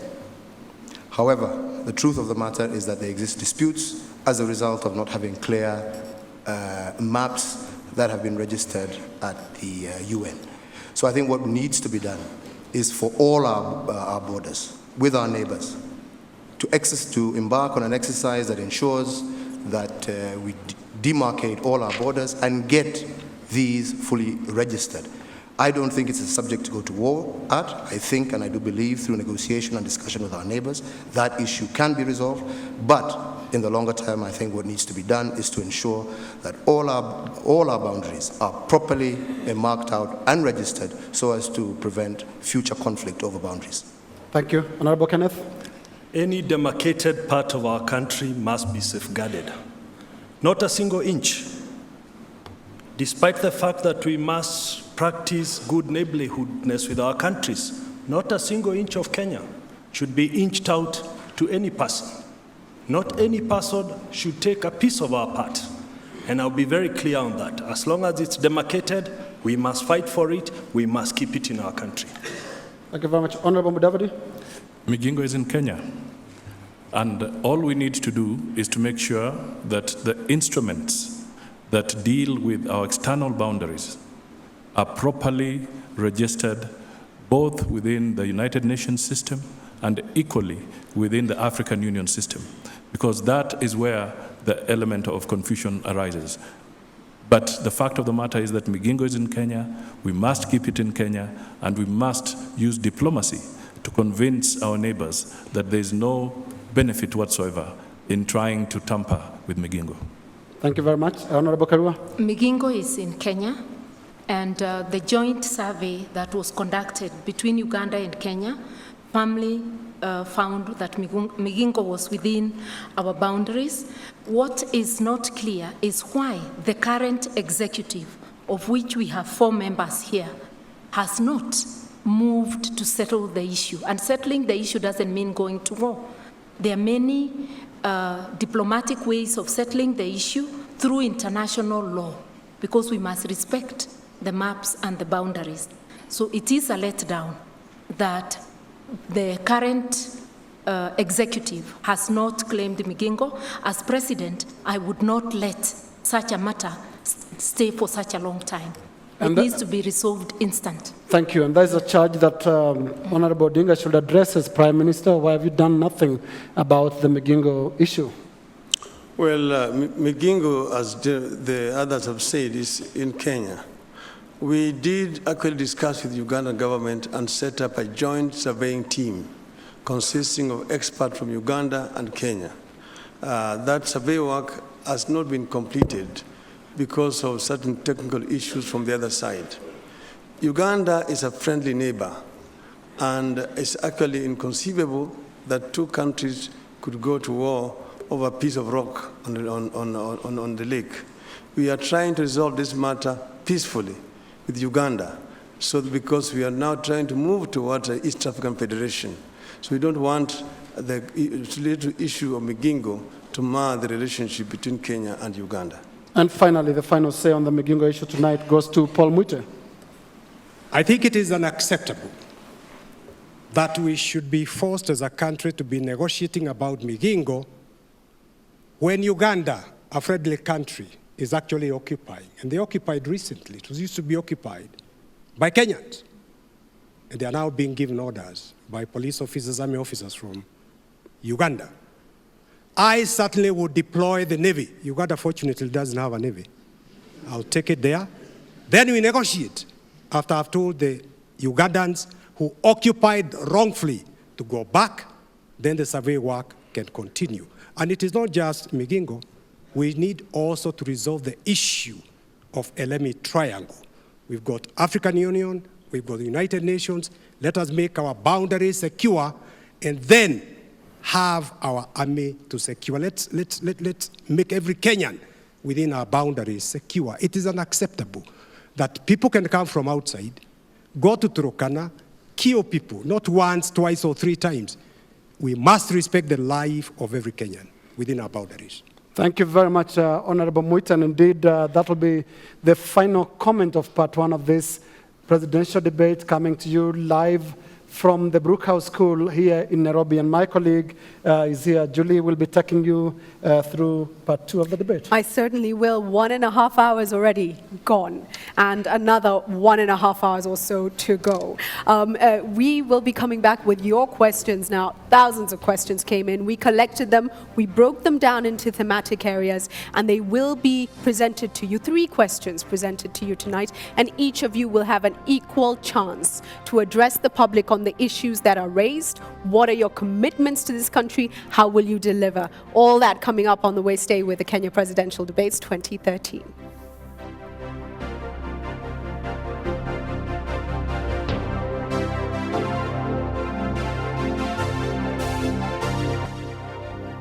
Thank you. Welcome back to the Kenya Presidential Debates, and time now for part 2.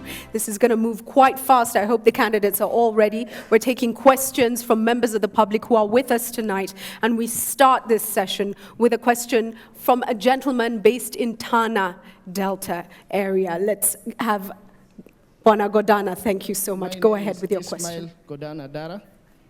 Start again, please. My name is Ismail Godana Dara. I'm from Tana Delta District. I'm asking this question on behalf of my fellow Kenyans.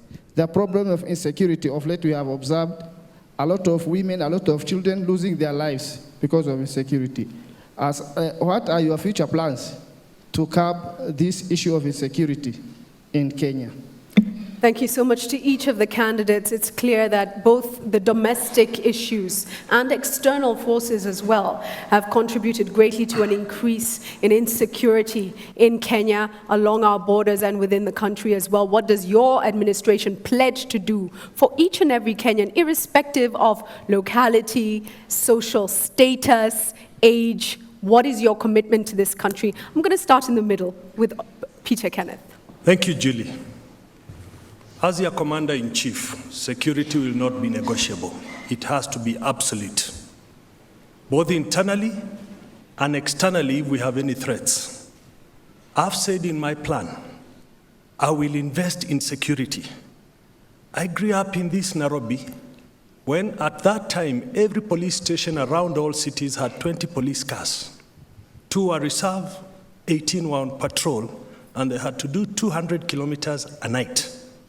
Sadly today, with a population 15 times more, police stations have 2 police cars and have no fuel. I want first to undertake reforms within the police sector so that we can clear the few bad elements that are there and retrain the good elements. I realize that we have a housing shortage of our police officers to the tune of 27,000 houses.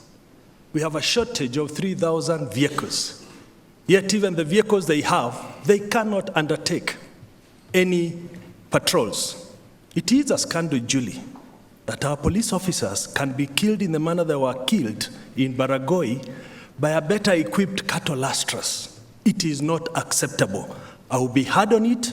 I will invest on security. The events in Tana River should never happen in a modern country. And not just Tana River. Not just Tana River. We need to equip our police. We need to empower them. At the moment, they are trying to do some job, but they can't do it without equipment. They can't do it without investments. Fantastic. Peter, how will you finance this? First of all, we have invested more in our armed forces than our police. Let me tell you, Julie, 10 years ago, our recurrent expenses were 160 billion. Today, our revenue is 800 billion. Our recurrent expenses are 850 billion. We can't survive that way as a country. We need to cut down. We need to reduce our expenses. We need to make a savings from our recurrent expenses. Your time is up, but I'm going to give you 10, 20 seconds, actually. Tell us, where will you cut back? I am going to cut our recurrent expenses with unnecessary expenses in our budget so that I can direct unnecessary? Traveling, motor vehicle maintenance, and all the retreats and conferences that are taking up.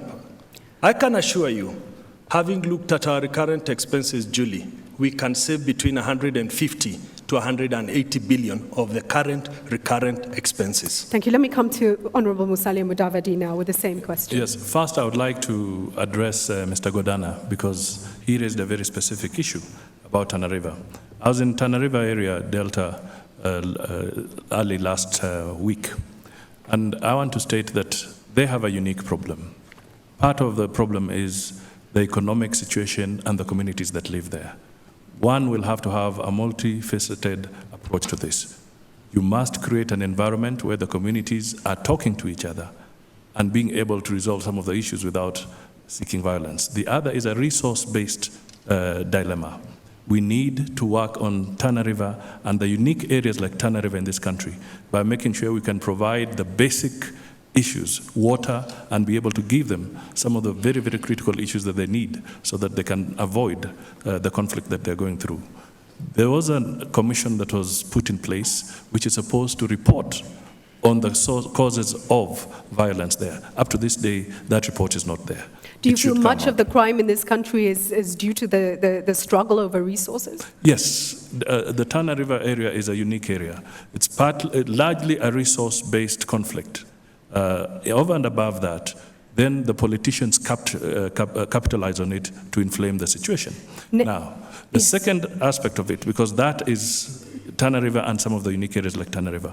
But in the long run, we must invest appropriately in our security agencies. It's not just about having numbers, but they must be better trained, better equipped, and this can be done by prioritizing issues of security, so that when we do allocate resources, we allocate them to the priority areas. You have 20 seconds. Can you give Kenyan specifics? When you say better training, better equipped, what are you pledging to the nation? Communication equipment, it has to be there.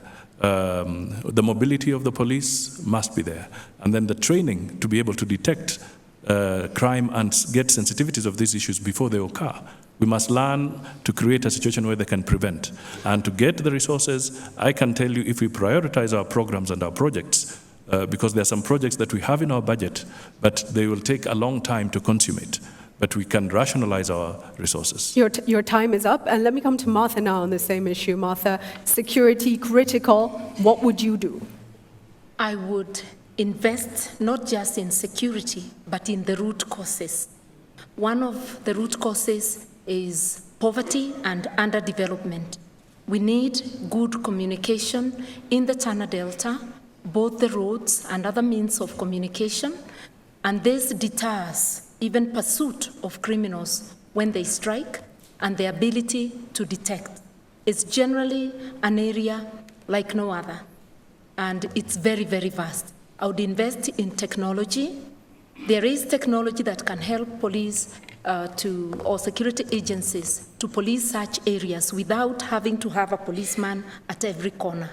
And I dare say that also investing in the welfare, that is the salaries and work environment of the police officers to raise their morale. Also investing in the community by way of campaigning so that they become partners with the police. It is not possible to have a secure environment if the citizens are not involved. But I've said about equipping hardware and software, that is technology. Let's talk about that technology. What does it entail? What exactly is it? I am imagining that they should be able to use satellite, because that's the only way you can manage very vast areas. Baragoi would not have happened if we were using satellite. The police would have been able to scan the area before going there. Tana River would be easy to police, and I would make sure that I make sufficient investment to secure not just Tana River, but every citizen, that man, woman, and child, as they go about their daily business, they deserve security. How would you finance this? How would you finance your security plans, Martha? I would begin with the exact budget that there is for security, cut wasteful spending fast, make sure that the budget that is there is efficiently used. This is what I did with the water sector reforms. I didn't look for more money fast. I first made sure that we efficiently used that money.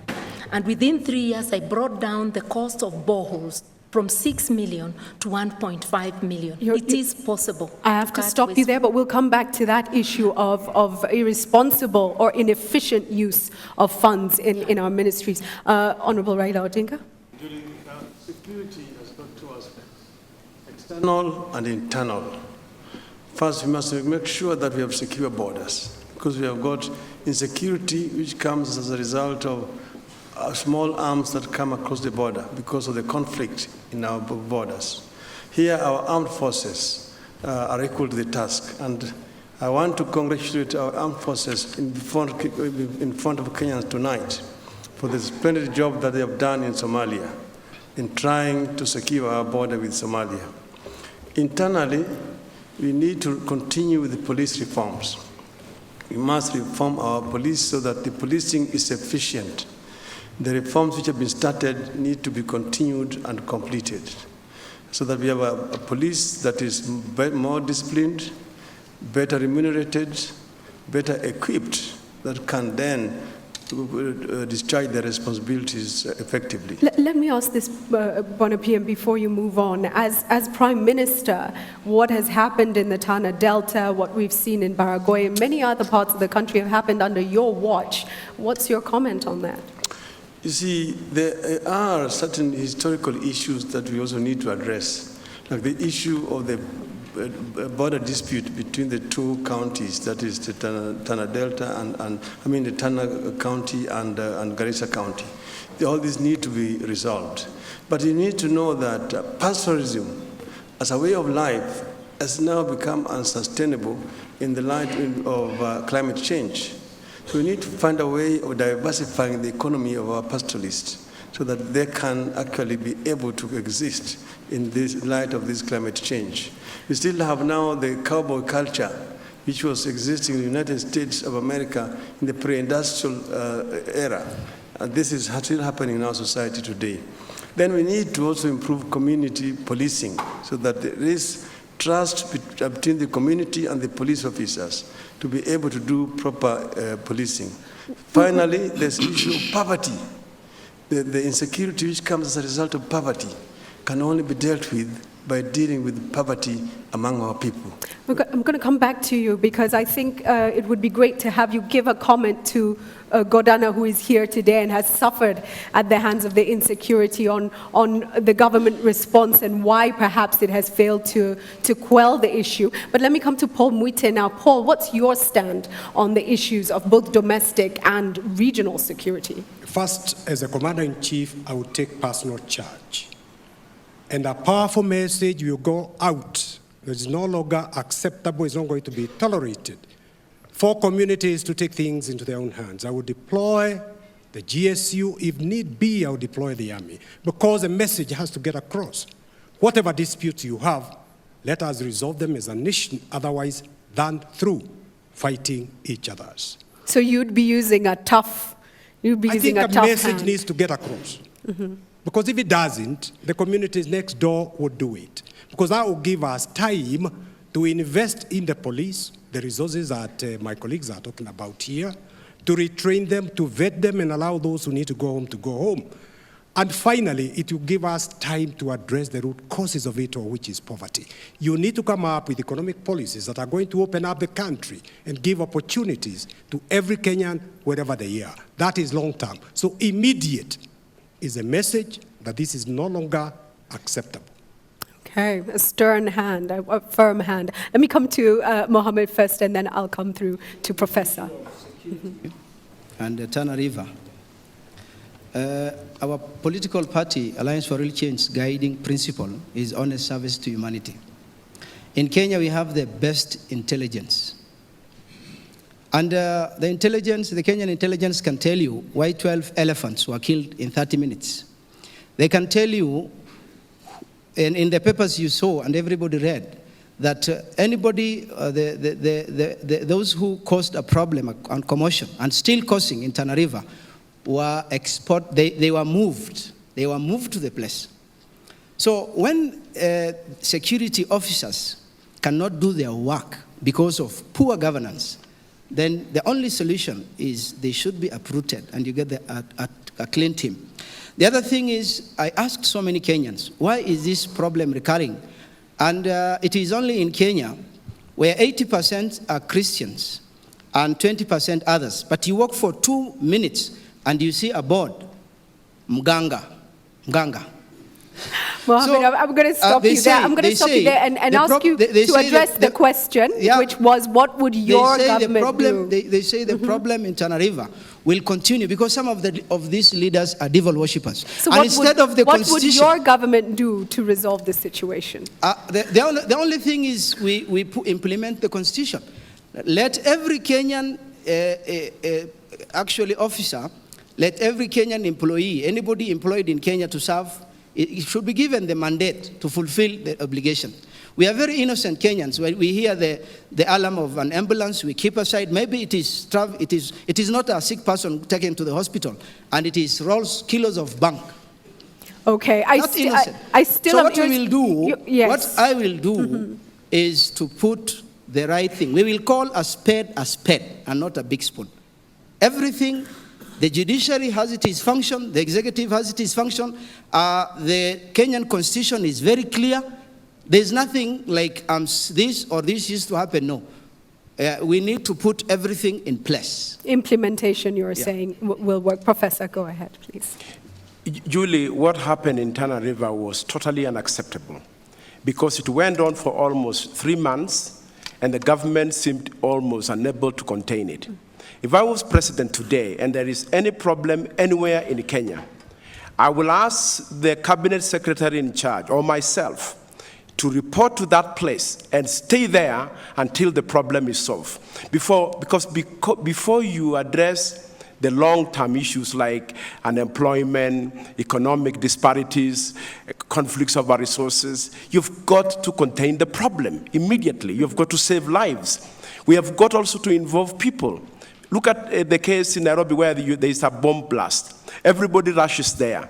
Nobody tells Kenyans that that is already a cause of insecurity to them and their lives. We've got to involve people and create major awareness. So the ministry in charge of security must be much more active than it is now. We must overhaul immigration department because there's too much corruption there, and a lot of illegal people are getting into Kenya and getting out. They're even selling our passports. We've got to stop these things.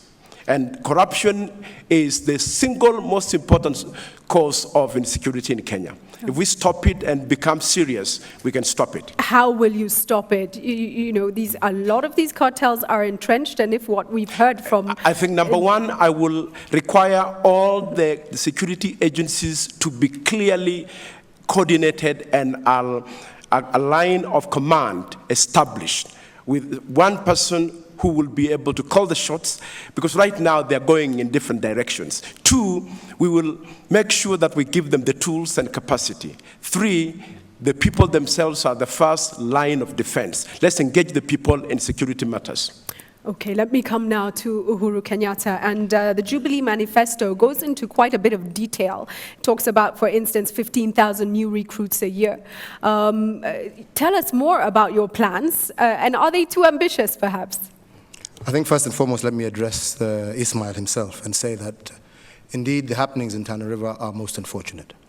And let me say this, in my government, a crime will be a crime. No longer will one be able to hide behind their community. If it is murder, you're a murderer. It is not a community. If you are a cattle rustler, you're a cattle rustler. And you will be treated by the law in exactly that manner. As I say that, we need to also recognize that the problem in Tana River also goes a little bit deeper. There are also social aspects that are involved. It is a fight over boundaries. It is a fight over resources. In my government, we will ensure that the pastoral communities in those regions are given adequate access to water for their livestock and adequate also veterinary services for their livestock.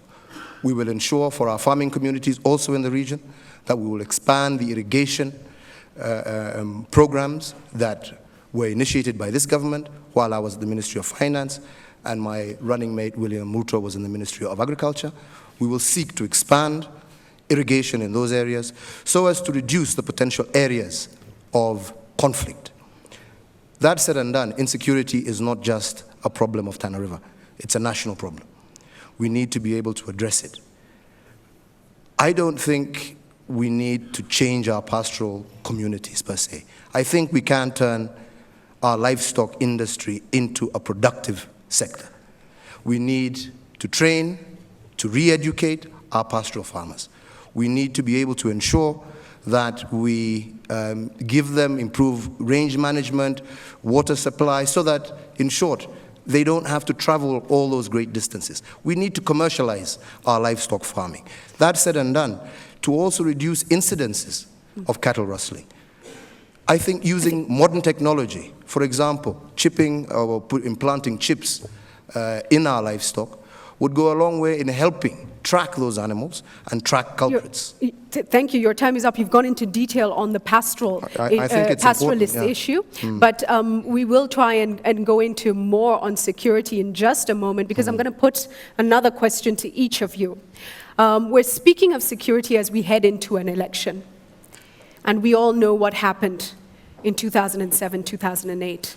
And many questions have come in, this same question actually, put in different ways, with Kenyans asking, what will each of you pledge to do to ensure that Kenya is peaceful during and after the election? Let me start on this end and go all the way down. Paul, let's start with you. I have already started. There's a party Safina has already started, because we have steered clear of whipping up ethnic emotions. We have not mobilized along ethnic lines. And the way we will continue to be issue-based, we will continue to preach the economic policies we are going to implement in order to give everybody a chance. For example, in Taita Taveta, that iron ore which is being mined there, we'll make it a condition that a smelting plant be built there instead of exporting it raw. And we will accept the results of free and fair elections. And if you are dissatisfied, now that the judiciary is working, you'll go to court. We will go to court. We will not ask young people to take up arms. Absolutely. Let's go to Raila Odinga. Well, Judy, You know that Kenyans have now had about four multi-party elections. And the violence was actually before the elections. It was only this last time round in 2007 when we had violence post-election. And we all know what actually happened. We are saying that we don't want a repeat of what happened in 2008 to be repeated again in this country. We have said as CORD that we will accept the results of the elections. If we are defeated, we will accept defeat. And if there are any complaints, we will go to court. Thank you. 10 seconds? What we are saying is that we don't want to mobilize along ethnic lines. That's why we are campaigning on a national platform to unite the people. And we also said, telling the media to help us do this, so that the media also desist from going along the ethnic lines, which will actually polarize the country. Like what happened recently, and I mentioned it before, I don't fear to mention it again here. This idea of bundling ethnic figures polarizes the country along ethnic lines, and it is not helpful for a national campaign. We want to compete along ideological lines. We have a clear policy that we want to sell to the people of Kenya and to judge us on the basis of the program that we're putting before the people. Thank you so much, Martha. You have 1 minute, 30 seconds. Now Kenya has been spearheading peace for the last 5 years since the election period. And what we are telling Kenyans is that at the end of the day, after politicians incite, it is the poor who fight each other. We, the political class, never fight. They have seen us here laughing with each other, greeting each other, so they should not allow us to mislead them with talk of ethnicity. But we must show us leadership now. We must be able to abide by the law, accept the results of election, and if one is unhappy, you go to court. Even 2007, I said anybody aggrieved should have gone to court. We've been using the same courts even before the reforms as politicians. So we should never ever tell Kenyans to rise up against each other. We should use the institutions of the judiciary to resolve our disputes. Come to you, Honorable Mudavadi. Thank you. Our name, our coalition name, speaks for itself, the Amani Coalition. We have been preaching peace. It may look like a simple thing in a church, but we have been making sure that at every forum, as we discuss issues, the issue of having to work together and conduct ourselves peacefully has been an underlying theme in all our movement. Secondly, we have all signed the Code of Conduct with the IEBC. I think we should live up to it, so that whatever we are doing, whatever we are asking our supporters to do, whatever our party members are doing, they must live up to the letter of that Code of Conduct that they signed, because it's a requirement in law, it's a legal requirement, we must live up to it. Finally, we must be prepared to accept the results. We all want to win, but there shall be only one winner at the end of the day. So we must be prepared to say that we concede where somebody else has taken the day. And that is the principle that we should carry along in order to be able to foster peace and to be able to make sure that there is tranquility even after the election. Thank you, Peter Kenneth. Thank you, Julie. When I launched my campaign on the 4th of November, I said my campaign will be based on issues. And I've never campaigned without preaching the peace message. Because there will be Kenya after 4th of March. And we must never allow ourselves to go to the events of 2008. Kenya is one of the most beautiful countries in the world. We must never try to destroy it. We nearly brought it down to its knees because of the way we behaved in the year 2008. We must never again allow it to go that route. Let me also stress this. Kenya is greater than all of us, and I've said this before. Peter, our own individual interests must never compel the country to kneel down in anger, in violence. So what will you actively do? Come the 4th of March, and Kenyans' will is determined through the electoral process. I have no problem conceding if I lose in the unlikely event. But if I win, then I would also wish that all of us observe that Kenya is for all of us and we fit in, we need to coexist, we need to appreciate each other, we need to respect each other. That is the little we can actually ever do for our country. Thank you. Uhuru Kenyatta. Our coalition is based on peace, on unity and reconciliation of all communities in this country. If anybody has followed the speeches that I've made in every single rally, I start first and foremost on that note of peace, national reconciliation and unity in order for us to be able to achieve our objectives together as Kenyans. Secondly, the issue of violence often emanates from politicians themselves. I strongly believe that if politicians were to follow due processes, use existing institutions, people would not go to the streets. I have proved this myself in the past, in 2002, where I accepted and conceded defeat to the Honorable Mwai Kibaki. I will not shirk from doing the same again. Kenya is far greater than any single individual, and I do believe that a transparent, democratic process will give Kenyans the leader that they want, and it is for all of us to accept the will of the people and to join hands and support that candidate, who I ideally hope will be me on the 4th of March. Professor Ole Kiapi. We are in this because we love our country. We are in this because we believe every Kenyan matters, and we want Kenyans to win, the Kenyan people to win, irrespective of how each one of us here performs. We are just really so insignificant compared to the millions of citizens, including children, who cannot vote. But we also want to commit that we cannot polarize the country in our own messaging, even in our own campaigns, and we have been very responsible as a party, and we will continue to the very end and beyond. But I would like to request the media that when you bring your political analyst, please desist and avoid analyzing how Kenyans are going to vote on the basis of their tribes. Respect the integrity of the citizens, that individuals can vote for somebody irrespective of which region they come from, but when you start blocking the nation, that is what creates polarization. And let me come to you, Dida, please. Yeah, the Code of Conduct was a conditional document that we all signed. If we did not sign, we could not proceed with the requirements that were. I request, it is a document that has a lot of good things that will promote peace.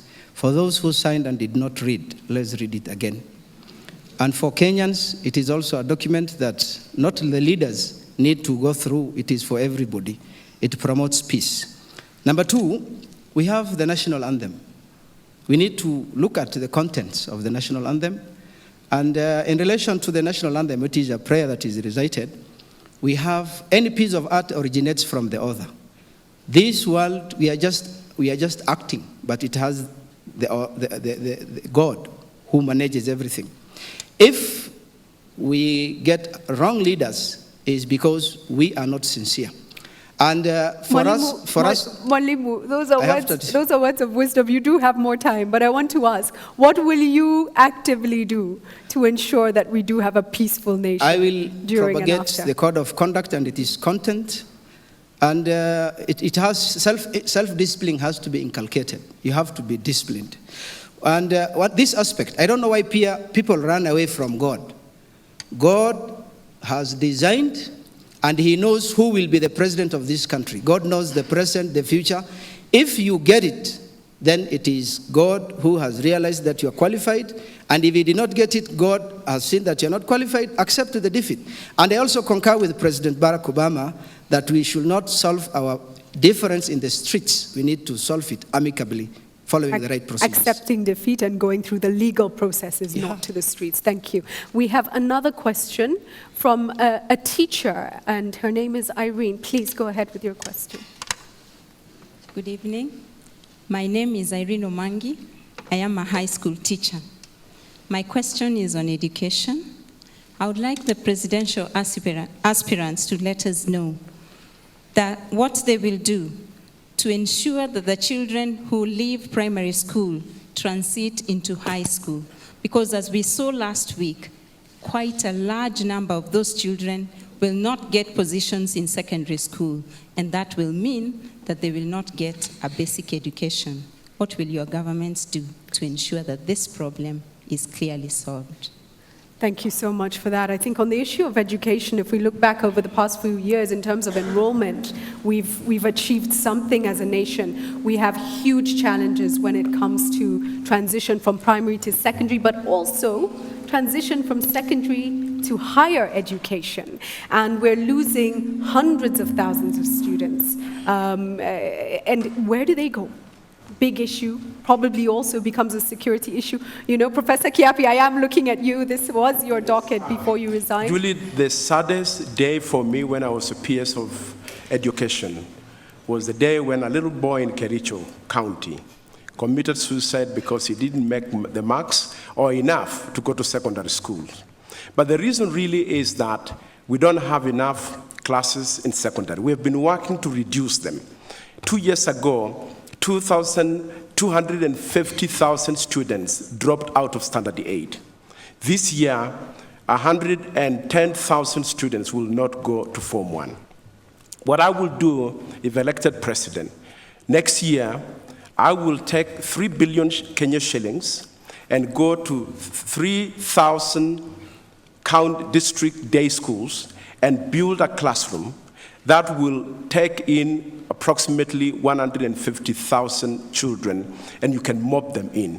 You can also take another 3 billion and you'll build a laboratory. It's very, very practical. We put a proposal to Treasury 2 years ago. We should have done this thing 2 years ago, but we never got the budget. How do you do this and maintain education standards, Professor? Because the way to maintain education standard is just to do two things. Number one, let us hire more teachers. Right now, there's a shortage in the country of 100,000 teachers.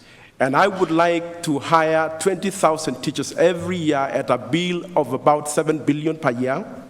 And number two, we must invest in infrastructure, especially in day secondary schools and the so-called county schools.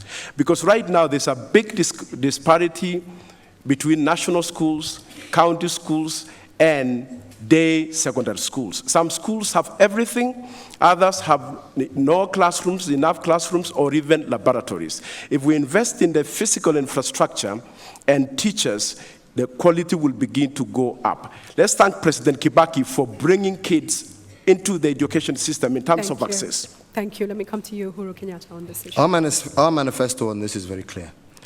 And I do appreciate the problem that has been mentioned, because it is a problem that also contributes to a lot of the social ills that we see. And that's why in our manifesto, we have made it very clear that we want to move to a situation where no child under the age of 18 is out of either school or some training institution. And we have made it clear that we would want to continue adding classrooms, increasing the number of teachers, as well as ensuring that we have one technical school in at least every ward in our country, to ensure that those who do not make it into secondary school at least are able to be given some form of training that they could use to make a livelihood for themselves. So the basic fact is that this would not only help us ensure that kids remain in school, but it would also go a long way towards creating or removing the breeding ground that has been there for criminal gangs using these young men and women. You also pledge things like school feeding programs, milk for children in primary school, talk about the tablet, the solar power tablet. How will you finance all this? Like I stated severally, and I've done in the past, I do believe there is a lot of waste in government today. We moved, when I was Minister of Finance, for example, to ensure that all the fuel guzzlers that were there were removed. These are monies that we could save to put into more serious issues like feeding our children in school, like ensuring no child is out of school before the age of 18. For example, what we are moving towards right now is a Ministry of Foreign Affairs that is better staffed, better equipped with professionals. There is no reason for every single conference to be attended by a minister from another department. The Ministry of Foreign Affairs, properly staffed, properly equipped, can handle that on behalf of government. There's major savings to be made there from all the unnecessary travel that is made out of this country. severally, and turn this and put it into more useful uses that benefit the people of this country. Peter, let me come to you on this. And you've already heard Professor Ole Kiapi and Uhuru Kenyatta. What are you going to do that's different and that is better than what they're offering the Kenyan citizens? Well, Julie, first, we must look at quality of our education. It is one thing to give quantity education, is another to guarantee quality education. Because what you are looking from our kids is the outcome. What do they get out of school? That's why I'm saying we must carry out reforms, right from ECD, going all the way to primary, looking for a reform process that has a continuous education so that you don't just leave us standard 8 because you have nowhere to go. The statistics are quite odd. 75% of primary kids make it to secondary school. 32 only make it to campus. So at primary, you drop out 25. At secondary, you drop another 68. So you must invest in education. I do not entirely agree that we have a shortfall in teachers. We actually have poor distribution of teachers. You have areas that have more teachers, whereas you have other areas that have not teachers. How would you distribute, Peter? Where would you be moving have to be people fair, from you have to have equality, you have to enforce transfers of teachers to schools that do not have teachers. Something that probably my brother professor should have implemented very well when he was there. But much more important than that. Much more important than that. You still have a minute, Peter. You still have a minute. I'm going to allow you 20 seconds because he's been in the ministry and feels he needs to respond to this, The president himself ordered us, and we did all the rationalization that could be done. And there is now no rationalization you can do to bridge a gap of 100,000 teachers. It's a shortage which is known. It is known in government, it is known in treasury, and there is nothing my brother can do to bridge that. You must just hire teachers. And from the words of a teacher? The former permanent secretary, as I quote him, I look for 7 billion to pay teachers.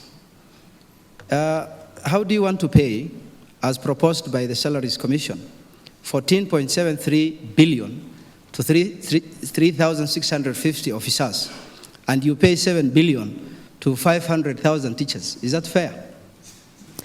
A very important question raised, and I think we'll come back to that with each and every person to speak about salaries and allowances and what we've been seeing, the trends we've been seeing in government. So, Peter, Professor says we have a huge shortfall of 100,000. He has not addressed the issue of distribution of teachers. I am making it absolutely clear that there are some areas in our country that have more teachers, whilst there are some areas that are lacking teachers. The distribution has never been effected efficiently. But what I'm saying in our reform plan, we must invest from ECD, continuation from 38. We have proposed a national polytechnic for each county because we'd like to see fourth formers who leave go into polytechnics, because we converted our polytechnics into university colleges and forgot that there is a high rate of dropouts. 2, we must agree to invest in our education system. In the last 5 years, the government has borrowed more than had been borrowed in the last 26 years in terms of total aggregate. Our debt was 700 billion in 2007, it's now 1.8 trillion. We have not invested in real education using the money that we have borrowed. Let me come to you, Musalia, and you can see the debate happening here. Is there, in your opinion, a shortfall in the number of teachers? Is it about redistribution? And also the issue has been raised of the huge gap in pay, and how can you morally support what's been going on within our government? Well, I must say that one of the things that is now a constitutional issue is the fact that basic education is up to the fourth form level. And really, if we have to implement the Constitution and live up to it, we must start as a nation preparing ourselves to provide support so that our young children can get to fourth form level through the public support. That is a must. We must do that. That is a commitment your government that is a making, commitment my to take government them is right making. through till Now, Form 4. one of the things that we must look at is that the whole idea of financing our social sector, and education is one of the pillars under our social sector. We must remember that it is comprehensive, it is holistic. We must manage the economy well in order to be able to provide the resources that are going to go here. For instance, there are issues that are pending about privatization in this country. We can raise a lot of resources by carrying through the whole process of privatization in this country and be able to assign those resources to areas like education. Which institutions are you talking about? For instance, we could still privatize the port of Mombasa. It can be done. We can still look at even the privatization of the Airports Authority. All these are issues that can be done. They can be managed efficiently, they can be turned around, and they can generate a lot of revenue that can go into the institutions like the health and education. And to me, these are the areas that I would focus on in order to start raising resources that I can divert to be able to cater for the education of our children. Let's be a bit more specific with education, and when you say investment, and there's only a few seconds left, but give us some specifics of what pledges you are making to this nation on education. At this point in time, I'm saying that the Amani government is going to provide free and compulsory education up to fourth form level. That allows us to have our children in school longer. Otherwise, if we continue to guillotine them at standard 8, we are condemning them to child labor, which is again another breach of the law. So we must keep them there longer, and after that, be able to invest in our polytechnics to allow them to gain some skills for those who do not get to the university. Martha, over to you. I'll begin by saying that if it were not for education, I would not be here today seeking the trust of Kenyans. I value education, and I am glad that my colleague has now joined what NAC Kenya has been pledging: free primary and secondary education. And primary starts with early childhood. And accessible university education by providing loans in public universities for the 3 basics, that is tuition, accommodation, and meals, so as to equalize the children of the poor to get the same education as the children of the rich. I also believe that infrastructure in our schools must be built by the government. If we say compulsory education and we don't take over infrastructure, then the situation that has been there with the free primary education, with kids studying outside, will continue. And I have a practical example of turning every public primary school into a day secondary school. In my constituency, using CDF, we were able to increase the number of secondary schools from 16 to 37. Out of the 42 public primary schools, almost every primary school is a secondary. That way you are able to bring in more students. I can't say we have attained the level we would like, but with compulsory primary, including early childhood and secondary education, you will retain as many. I want to acknowledge that we would have to hire more teachers. And where do the funds come from? Where do we get funds? I will not talk of privatization because that's a one-off. It's not sustainable. I am saying start with the same money you have, increase efficiency. Treasury's own admission is that we lose 1/3 of our budget through looting or theft of public funds and misuse. So if we start looking at where we are misapplying money and then widen the tax base, because there's still a lot of people who are not paying taxes, then we would be able to do that. Honorable Raila Odinga, your government over the past 5 years, and certainly this did start in 2002, has achieved a lot since we first introduced free primary education and have moved on now to do more. So in terms of having more children in school, it's a success, but in terms of quality, there are huge issues. And of course, again, we talked about the transition issues as well. What would you do in this coming administration to change things? First, we are talking about an inclusive government, Kenya for all. And we must start here by offering equal opportunity for each and every child born in our country. We are talking about manpower development, and this starts here at the nursery, then at the primary. The first thing we are saying is free education must be really free. Free must be truly free, meaning that there will be no things like uniforms to be provided by parents, things like writing materials, textbooks, and so on. All that will be provided for by the government. And then we want to ensure that there's higher rate of transition. In 2007, the transition rate was 66%. It has moved gradually to 73% in 2011. This time around to 78%. It's still unacceptable. We want to see a higher rate of transition from primary to secondary. But it's also disparity between girl child and boys. More boys transit than girls. So we want to address the issue of girl child education in this country. For example, this issue of sanitary towels, which I talked about last time round. I've tried to push it this time, this government, but there's been a lot of resistance. We are going to ensure that there's sanitary towels in each and every primary school in our country, provided for by the government, to ensure that girls actually have equal opportunity to transit like boys. We're talking about sanitary towels, but a provision was made to actually start to give sanitary towels to schools by government. But I also want to introduce the whole issue that has been raised by Dida of the pay and the huge discrepancies between the pay of teachers and, for instance, members of parliament. Yes, there's a shortage, and I've actually myself mediated in these negotiations. You know, there's a shortage of teachers, and I agree with Professor Kiapi. We must hire more teachers. We must hire more teachers so that we reduce the ratio, the teacher-children ratio in primary schools. How do you deal with the issues then of pay? And of course, of paying the additional number of This is an issue we have looked at very carefully. First, by admission of treasury alone, they say about 30 billion shillings is actually wasted in government. And what I've said, we are going to transform the public sector within the first 100 days to ensure that we have that saving. We'll have then also, in terms of revenue, every year, the revenue increases by 100 billion shillings.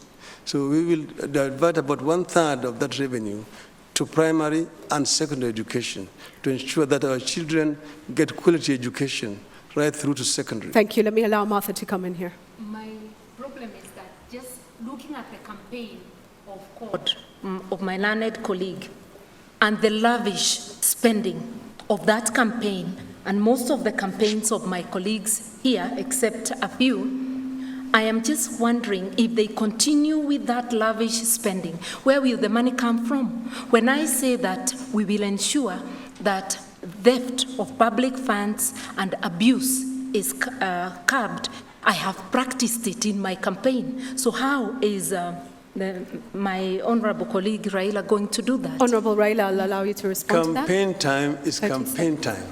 And that's why people actually do fundraising.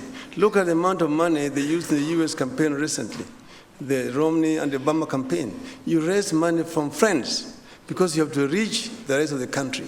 So, but this is very different once we finish campaign and we sit down to serious business of governance. Perhaps the question is, in a country of great need, can we afford these lavish campaigns? Peter Kenneth, please.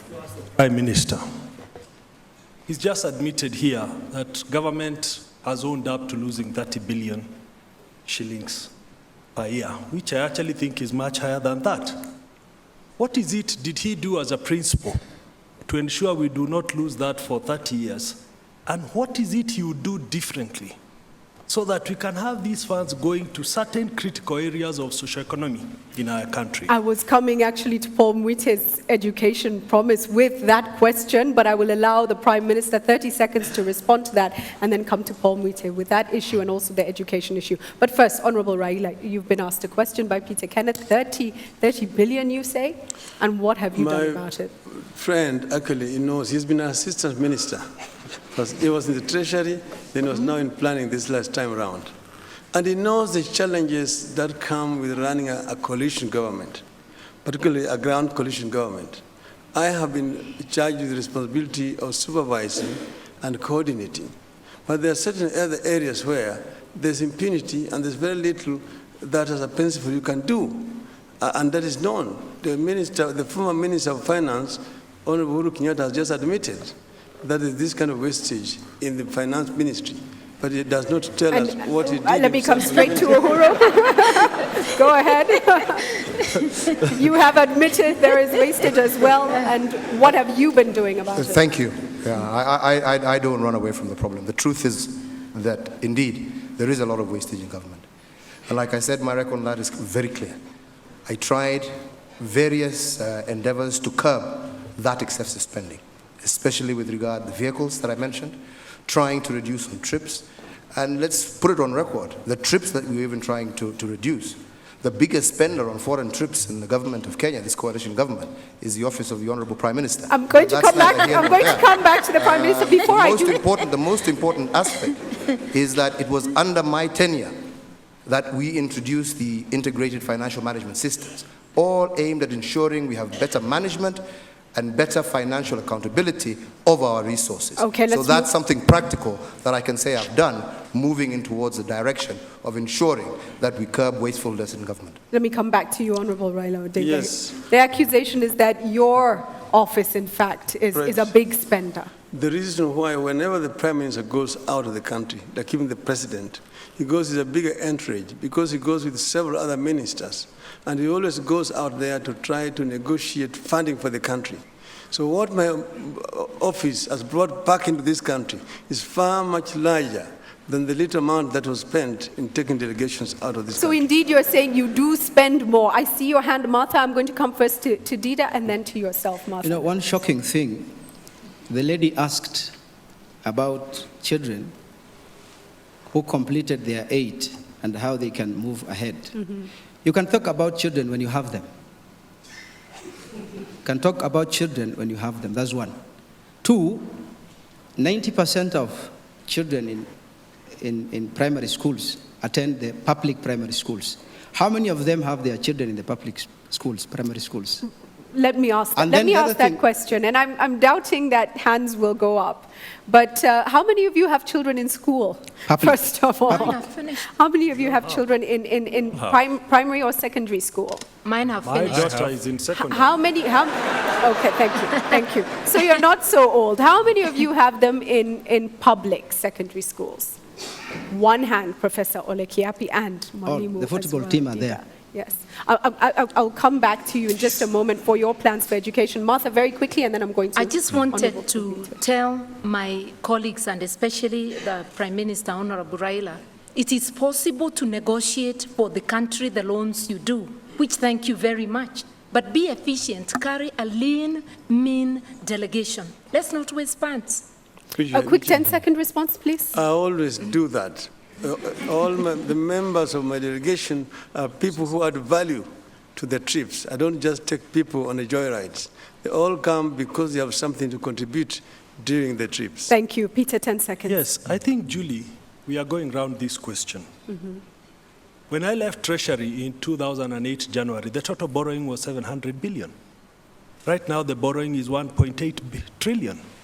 Kenyans have to pay, our kids will pay, our grandchildren will pay. The fact remains we have not invested within the sectors that we ought to invest in to help the population at large. And with that, it brings me back to education. I come to Honorable Paul Mwite. Your commitments to this country on the issue of education, particularly ensuring that children stay in school and they have a quality education. First, to raise the quality of education in public schools. Because Safina is very concerned with the difference in terms of the quality of education between the public schools and private schools. And as a few people here have said, most people who can afford it, even those who cannot afford it, sacrifice to send their children to private schools. We need to invest more and uplift the quality of education in our public schools. Yes, we have free primary education. What is the quality? We need to invest more. We need to invest more not just in primary school in terms of quality, ratio of students to the teachers, equipment in public schools, computers and what have you in public schools. We need to raise it so that even ministers of education and PSCs in Ministry of Education can take their children to these public schools. Where is the money going to come from? The elephant in the room, Julie, is corruption. The PS in the Ministry of Finance admitted that upwards of 40% of budget every year somehow disappears. If we were to close corruption, we would have adequate money to invest in education and the other deserving sectors. We need to carry out a forensic audit. Parliament ordered forensic audit. Let me ask you this, Paul, because practically everybody here, most people here have been in government in one way or another, have served, and yet everybody accepts that, or have served as a member in the House. Everybody accepts that corruption is a massive issue. Yes. So who are these crocodiles and hyenas who are stealing the money of the Kenyan public? Where are they? Why can we not find them? Julie, if we need to deal with corruption in this country, we have to have the courage to confront the past. Why is Crow report that lists all the billions stolen from here and stashed overseas? Why has it not been implemented? Why have we continued to pay for ghost projects? For example, we are still paying for loans we borrowed to come and build railway lines. We are repaying the loans. And everybody knows the only railway line we have is the one constructed in 1900 by the British. Thank you, Paul. I come now to Mwalimu Mohammed for your thoughts on what your government would pledge to do for this nation in terms of education. To improve the quality of education, one thing is very, very important. The current system of education is exam-oriented, and it encourages just rote learning. So the best thing that can improve education in our schools and in Kenya is to encourage a system that will actually motivate or come up with more thinking. Today you can see somebody with a PhD in electricity, and if there's a problem with the electricity system in the house, he will spend in the darkness. And then somebody who was a standard 8 dropout, non-formally got the system and will come and do it the following day. It is not helpful. Maybe God knows that parents, 119,000 standard 8 leavers were locked out of the secondary school. Maybe they will have wasted another 4 years. And it is better they start selling bananas in the street to earn a living. It's painful. But what's the way forward? The other thing is we restore the value and dignity of teachers. Mm-hmm. A teacher is just like lactating a cow. For you to get the best out of it, for you to get the maximum product, you need to consider so many factors. When the entertainment allowance of these so-called leaders, the entertainment allowance is $500,000. You ask a teacher about his life. The teacher is there physically because a tough head principal or head teacher is there marking the attendance. But if he had any option, he would have cheated to go and get something else that will give him more plus the 20,000 that he or she is getting. So the teachers are frustrating. Parent-teacher relationship. 20, 30 years ago, a teacher was a very respectable person in the society. But today, every child has a lawyer. The child will do the wrong thing, and you want to it is a moral obligation to correct the student, but you are summoned. Okay. And lawyers are very, very funny characters in this country. They don't care. It's interesting, but I'd still love to know more about what you would actually do. Your time is up, however, and we're moving on from this issue to the next issue. And I think the fact that we've been talking about the inefficiencies and the corruption and the money that is being lost in the government through that, and everybody here admits clearly that it is happening, we come to the issue of health, where corruption means life or death. Yeah. We know that communicable diseases have been a huge problem for this country. Now we see non-communicable diseases like cancer claiming so many lives. And we have a question from a lady tonight, Alice, who works in the health sector. Please go ahead.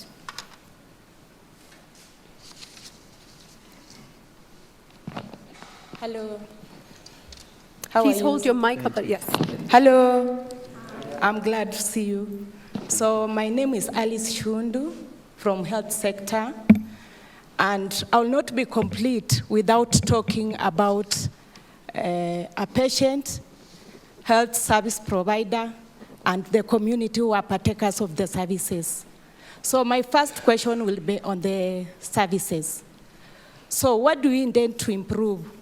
Because we have high mortality, high maternal mortality in Kenya. How do you intend to improve that if you are elected as a president? On healthcare providers, we have seen doctors, nurses, clinic officers on the street striking for remunerations for motivations and good working conditions. What do you intend to do on that? Because it's compromising the healthcare services. Then the last one will be on the community who are the partakers of the services. We have poor Kenyans who have got chronic illnesses like cancer, like renal diseases, and they need a lot of money for the care. They end up dying because Kenyatta is overstretched and the other private hospitals are very expensive for them. What are you going to do in that area? Thank you very much. And Alice has asked 3 questions, and I'll try to summarize them. She talks about high maternal mortality rates in Kenya. I think we all must be aware that this is a huge issue and it shouldn't be happening. How will you address this? She talks about health sector workers striking constantly, and we saw the toll this took on our country last year, and also chronic diseases. Let's try and capture this in one question about the health sector. There's the issue of access, perhaps, to healthcare. And there's the issue of access to quality healthcare and, of course, better pay conditions for those in the sector. Let me start this time with the lady. Martha Karua, please go ahead. Martha Karua government will give free health services to all Kenyans, universal access. And it means that we'll be able then to cut down on the maternal and child mortality. We'll also be able to look after the cancer patients, after everybody. And I'm aware that it will be capital intensive at the beginning, but as we move on, we'll be emphasizing more on promotive and preventive healthcare. And we will also move to build infrastructure, because there are areas where the dispensaries and the health facilities are very far from the people. Starting with the county level, making sure that all the diagnostic equipment are available in every county. There is no reason why people should be trooping to Kenyatta for cancer treatment. The machine costs just under 200 million. It wouldn't take much to equip 47 counties with those machines and other diagnostic machines. When you see the striking health workers, the nurses, the doctors, it's not just about their pay. It's also about the equipment, the facilities they are working in. Facilities that have not been refurbished, equipment that is lacking in hospitals. I have traversed this country during my campaigns and have seen the sorry state of district hospitals in Lodwar, Let me ask you this, Martha. Yeah. You say it wouldn't take much. Where has the failure been? Why have we performed so dismally when it comes to healthcare? It is just a question of priorities. I look at a country like Cuba. Cuba is not one of the rich countries. They have universal access to health and free education up to university. It's about priorities and the way you spend the money. And until we fight the two vices, corruption and impunity, that is theft of public funds and wastage, and we make people account, then we shall forever be saying we cannot afford essential services. Thank you. Raila Odinga, it's about priorities. Has the government had misplaced priorities, and what would you do differently? Julie, under chapter 4, that is the human rights chapter, Medicare is actually a fundamental human right. It says that every Kenyan, when sick, should have access to Medicare. So we are going to, as we said, to implement Constitution. That's why we are a coalition for reforms and democracy. Now, Medicare is a fundamental right of our people. And we are going to do this, first by introducing a comprehensive national health insurance scheme. This has been an issue which has exercised the minds of Kenyans for a long time. It has been debated for a long time. You remember, the bill was brought to Parliament, it was approved under the former Minister for Health, but then it did not get the assent of the President because of the lobbying that has stopped it. But Kenyans are actually more concerned with services. Kenyans will be willing to pay a little more for quality services. So what we are talking about here is we are going to deal with issue of access. accessibility, and affordability. So we are talking here in terms of facilities being brought closer to the people, from the sublocations to locations to the constituency to the county and then the national level, so that we can actually reduce pressures on the other national institutions. Let me ask this. As Prime Minister for the past few years, why has this not already started to happen? Because there have been a resistance from other the big boys, as you know. And who are the been big boys? A lot of lobbying. Who are the big boys? The big boys are known, the big insurance companies who have resisted. Private sector, you are saying, and there are some private sector players seated in here today. They're here, and you're saying that they will also have their own fair share in this market. This market is big enough for those who can afford to pay. But we are saying that it's not right that the few who have the money, who can afford to pay, can get quality services at the expense of the majority who cannot afford to pay. So he's saying that, one, we say that antenatal services will be free completely. Thank you. You want issues like HIV, AIDS, that people have access to medicine for free. Thank you. Your time is up. I have to stop you there. Honorable Paul Mwite, private sector is stopping government from being able to give the citizens of this country the health care they deserve. Do you agree with that? Do you disagree with that? Well, Julie, I didn't know until tonight that there are boys bigger than the Prime Minister and the President of the Republic of... In this country. But Julie, a Safina government would invest more in preventive health care, not just curative health care. It's all an issue of money. But this is not academic, because the truth is that many Kenyans across our country are dying before their time because of diseases that can be cured because they cannot afford the drugs. They cannot afford to go to the hospital. So that constitutional right of access to affordable health care, a Safina government would actualize it. But there are some simple issues that can be implemented that will not cost a lot of money. Go to Nigeria, go to South Africa. They've got this specially designed motorcycle, which is actually almost an ambulance. And instead of waiting for those people in the reserve to travel across distances where there are no roads, the doctors ride a motorbike to where they are. They're able to assist women in the countryside to deliver in their homes, in clean, hygienic conditions. I would implement such measures. This is a local solution, you feel, for the local situation? It works very well in Nigeria. It works very well in South Africa. They climb all the mountains, that sort of thing. We should do it immediately while we are working out for longer-term solutions. But I must also say that anybody who has observed Kenya will know that the Ministry of Education, not just during the current government, but traditionally, has been a den of corruption. Mm-hmm.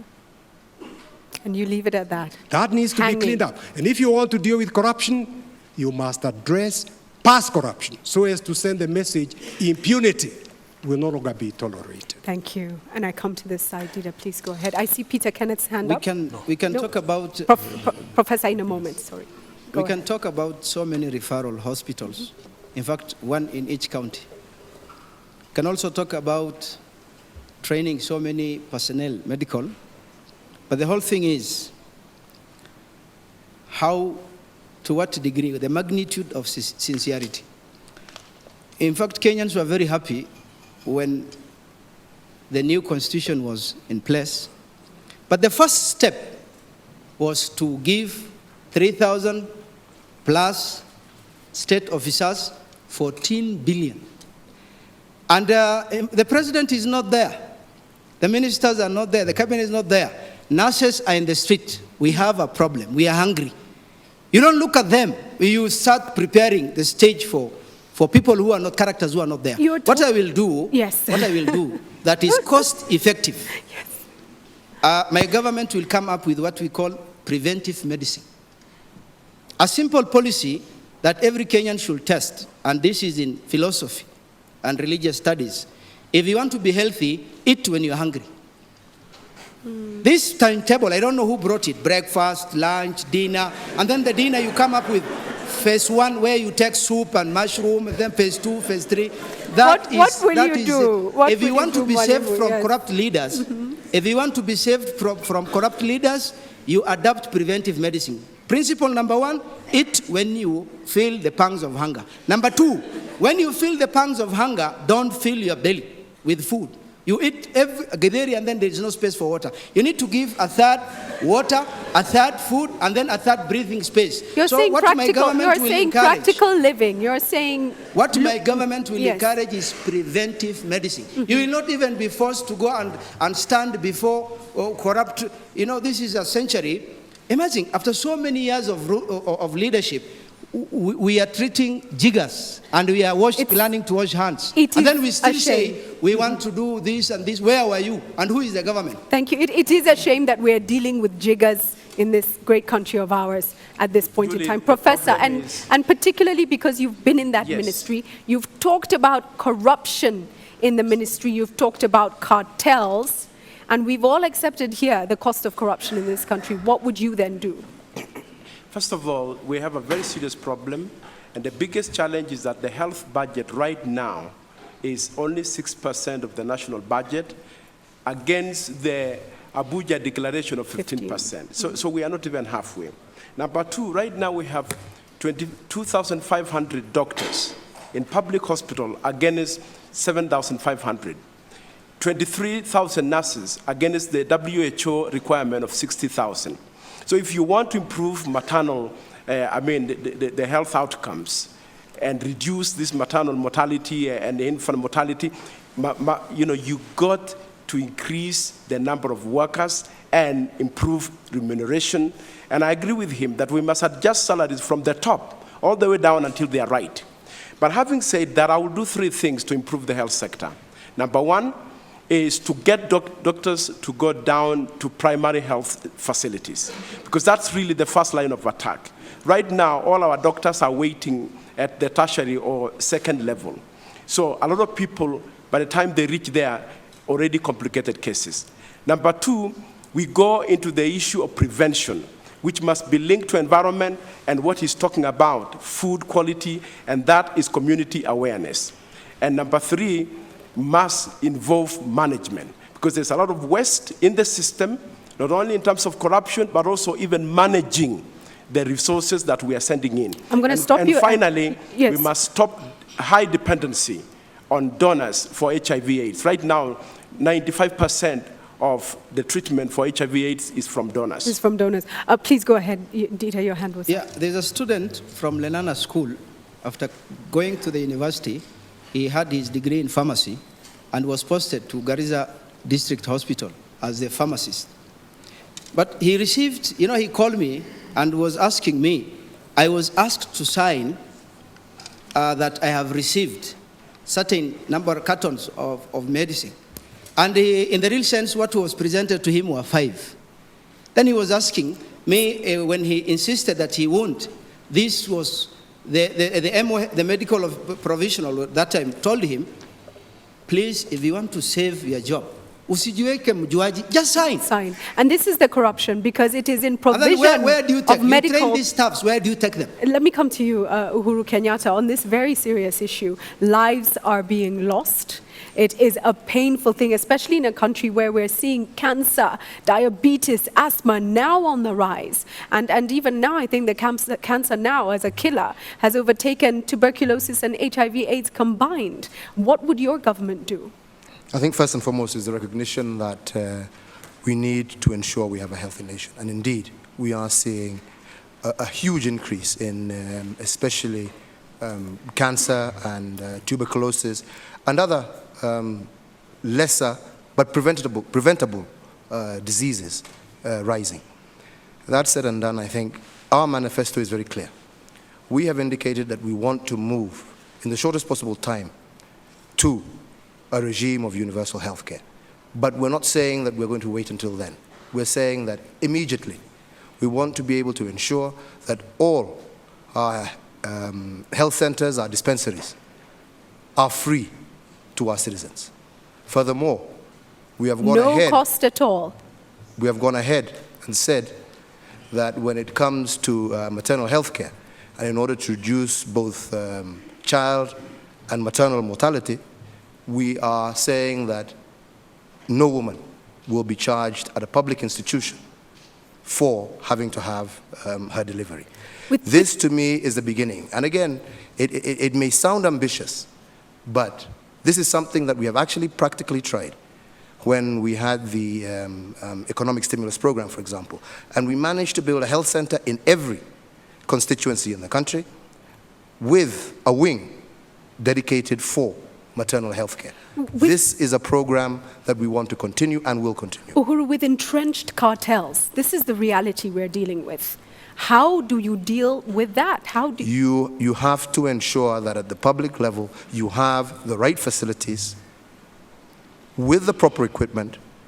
People will go to the facilities. We need to equip our facilities. We need to ensure that every area a Kenyan can have access to a public health institution where he can receive treatment, which will then reduce also. And again, it'll be working in tandem. We're not saying that private institutions will not be there, but it is the primary responsibility of government to provide or make available health care for its citizens. And that is what I'm saying. We need to have those institutions better equipped, better staffed, and also with the necessary drugs so that people can have access, especially to those issues that are preventable. Thank you. Peter, let's just address it also from the point of view that we assume resistance to change. Your administration comes in, they're entrenched cartels. What do you do? I think first there were 3 questions that the lady asked, and one was on mortality rates. Maternal mortality. And I think as a country we've done much better than we could have done, or we had done before, under the MDGs, because we supplied lots of nets as a country to young mothers and helped. But as a professor said, we have not invested enough in the health sector. We are still investing at 6% instead of 15%. So that is one. 2, she also spoke about doctors, nurses, and clinical officers. It really pains me that they hold on their strikes. We don't treat them with urgency, and yet when other sectors like teaching profession go on strike, we deal and come up with deals that take them back to class. So we've not treated the medics in a very professional manner. 3, we do need a healthy population if we are going to grow our economy. We need strong people who are going to work for this economy. We are now dealing with lifestyle diseases. Diabetes is the biggest killer today in our country.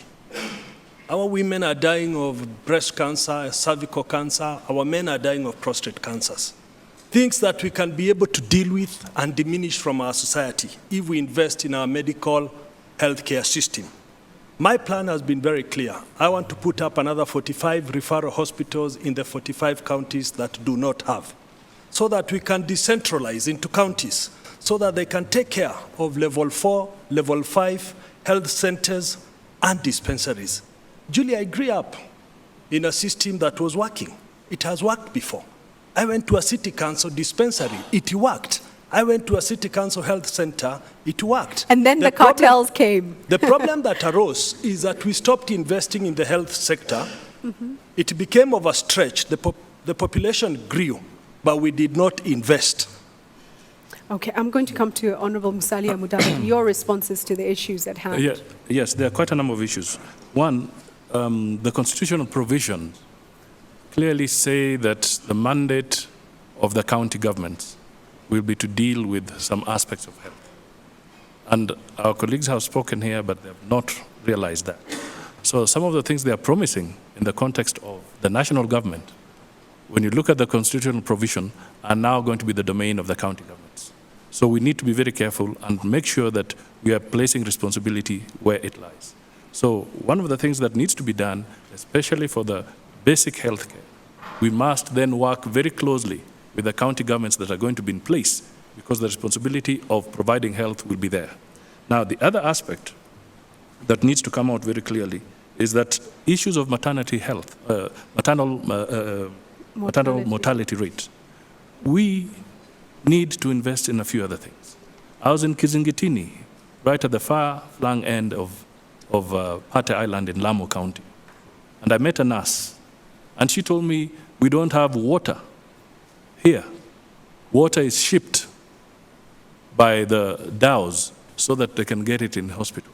Now, if you cannot provide basics like water, then how are you going to tackle this issue of mortality rates at that level? Because clean water is necessary for deliveries and so forth. Now, all these are issues that I think we can focus on and then provide and train and support those people who provide these services. The midwives, the ones who have played a major role, even in the villages, and we have tended to disregard them. We need to find a way of recognizing them and supporting them. I would also want to go further and say that when it comes to the issue of health, yes, we are all committing in our manifestos that we shall provide universal health care and so forth. But this is a good intent, which can be achieved, but we cannot achieve it if we shun the private sector. We have to work with the private sector to be able to do this. And in the medium term, the reality is that we have to also appreciate that we shall develop these better facilities if we work with our development partners. I know we should not rely on them entirely, but the health sector is such that you cannot just abandon a process, that it has to be built up. And I want us to be pragmatic when we're moving ahead. Thank you. I think the one question that still remains outstanding and perhaps could be answered in the next debate is, who are these shadowy figures in government who eat up all the funds that could go into areas like security, education, and health? Martha, 10 seconds. Dida, 10 seconds as well, and then we make final comments. Remind my colleague, Honorable Mudavadi, that policy belongs to the national government. Mm-hmm. Therefore, the policy, my policy or our policy on universal health care, I take responsibility at the national government level. Implementation, those are details about how to implement countrywide. Thank you. Dida, please. I think, who eats this? That was answered by Martin Shikuku before he died. He said, in the Kanu regime, people used to eat up, but it used to, the spillings would trickle. Was felt, down. But in this regime, they are eating more than they used to eat in Kanu, but nothing trickles down. Yeah. Okay. I'm going to wind up in the opposite end. Our time is literally up, and we want you to make your closing statements and to have the comfort. I'm going to allow how many people want to chip in for 10 seconds. Raila Odinga, go ahead. Well, what has happened is that you have got a national government and the county government. But these two must work in a complementary manner. The national government is responsible for policy and also supervision of the county government to ensure that the standard is uniform. Secondly, we must also work with the private sector. What we are talking about is not with the exclusion of the private sector. This thing, agenda, is so important. And you know, for example, how contentious it has been. In the United States, the Obamacare, it's a very contentious issue. We think it is actually doable here, and it is what is going to actually make Medicare accessible and affordable to every Kenyan. I think, we all remember Honorable Charity Ngilu trying to introduce the health insurance package and the huge lobbying around that. But we've come to the end, so we don't have time to go into that in detail. I want to ask each of you to just reinvigorate yourselves for this final word that you will give to the country. And I start on this end, on the opposite end now, with Honorable Paul Mwite. Please go ahead. Close to 50 years after independence, Kenya is still part of the third world, poverty-stricken, disease, and what have you. As a Finda government, the objective will be to uplift Kenya from being part of the third world into being a second or first world. It can be done if we come up with the correct economic and social policies targeting the majority. In order to do that, we believe that Kenya needs a chief executive who has not been part of the executive. The executive is the president, the prime minister, the deputy prime minister, the ministers, the assistant ministers, PSs. You need an outsider with the courage and decisiveness. If that is so, Mr. Mwite fits the bill. Please, Raila Odinga, go ahead. Well, Kenya is now 50 years down the road. These 50 years, there have been two forces pulling in two directly opposed directions. The forces for retention of status quo versus the forces for reform and change. And this is where we are here. What you're trying to say is that the forces for retention of status quo are responsible for what we have today. Our per capita income was higher than that of Korea in 1970, 110 against 79. Today, Korea's per capita income is $22,000 against $460 here in Kenya. The reason, because of the mediocrity with which this country has been led for the last 50 years. The time for change is now, and that change will come through the coalition for reforms and democracy, which has got a comprehensive agenda to move Kenya from a third world status to a first world status. Thank you. Martha. The major problem we have in Kenya is theft of public funds and abuse of office. The way each one of us is conducting their campaign, running their political party, because we are all in the leadership of our political parties, is an example of how we run government. Kenya is in our hands collectively. It's up to you as a voter to decide whether you want a government full of wastage, full of corruption like we have seen exhibited in the party elections. If you want a person you can trust to keep her word that I will fight corruption from the front, I will stop theft of public funds, and I'll make sure that the interests of each Kenyan comes first, then use your vote wisely. I believe in you, the next person, and all of us together in one accord, all moving forward to save Kenya from the vices that are currently going on. Thank you very much, Honorable Musalia Mudavadi. Yeah, this is not a time to gamble. I mean, we have been talking a lot, but we cannot gamble. There must be a clear position here that are we voting for stability? Are we voting for security? Are we voting for predictability in how we are going to manage the state of affairs in this country? I can tell you that if you're going to create jobs and you want to invite investment and you want to deal with the high unemployment levels, then clearly you must show that you are ready to provide security and stability in this country. You must be able to provide clear management and clear policies that will make sure that the Kenyan investor will feel comfortable to put their money on the table and generate jobs for Kenyan people. This, I can tell you, is what we offer in Namani Coalition. We offer that predictability, that security. We are the safe pair of hands for the Kenyan people. And I can tell you, if Kenya wants to move ahead very rapidly, after the Kibaki retirement, they should vote for Musalia Mudavadi and the Amani Coalition. Thank you. Peter Kenneth. Julie, let me start by thanking the organizers for making this happen so that we can all be evaluated. I want to thank our moderators tonight and thank millions of Kenyans who are viewing and listening to this live debate. Leadership is about ability. It's about passion. It's about vision. It's about love for the people you want to work for. It's about trust. It's about creating hopes for many who are in hopeless situations. We need deliberate change. We need to break from the past so that we can have a new Kenya that propels itself to a better future. All I seek tonight to those who are watching and listening is to work for them. I offer the best choice for the presidency. I thank you. God bless Kenya. God bless us. Thank you. Thank you. Uhuru Kenyatta. Thank you very much, Julie. I think it's been an engaging evening. I want to conclude by saying that Kenya is a country with great potential. Kenya is a country that is just about ready to take off. What Kenya needs is to change and to break away from the past. For far too long, politicians have engaged themselves with bickering as to who holds what position, as opposed to really dealing with the issues that affect the common man.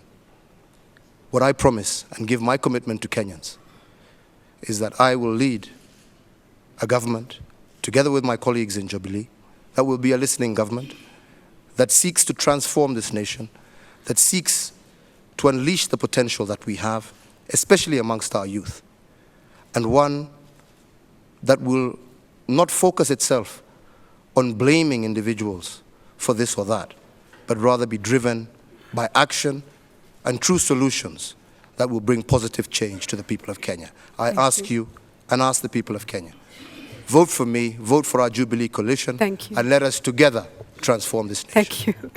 Professor Kiapi. Kenyans, I'm an example of what is possible in this country. A Hearts boy who had no chance of going to school, but I went at the age of 11, and today I'm asking you to be your president. I would like to give this promise to every child in all our 47 counties. I bring into leadership new freshness.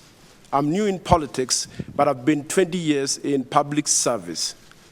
All I want to do is to serve you. And if you give me a chance, I will give my best so that every Kenyan can live in dignity, in a secure country, and we can be united.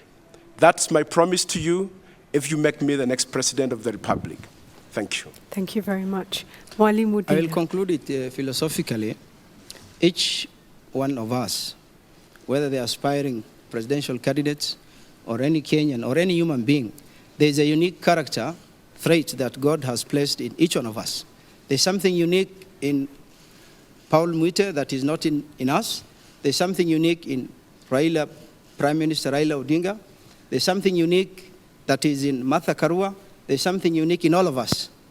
The best thing is we appreciate. We don't dwell on the weaknesses each one of us has. There's a philosopher who was asked, why are you in good terms with the elderly and the youngsters? He said, when I look at the youngsters, I just tell myself, they came before this world and they contributed to the development of humanity, and I like the positive aspect of it. And he was asked about the youngsters. He says, I came before them and I've done a lot of corruption before them, so they are safe.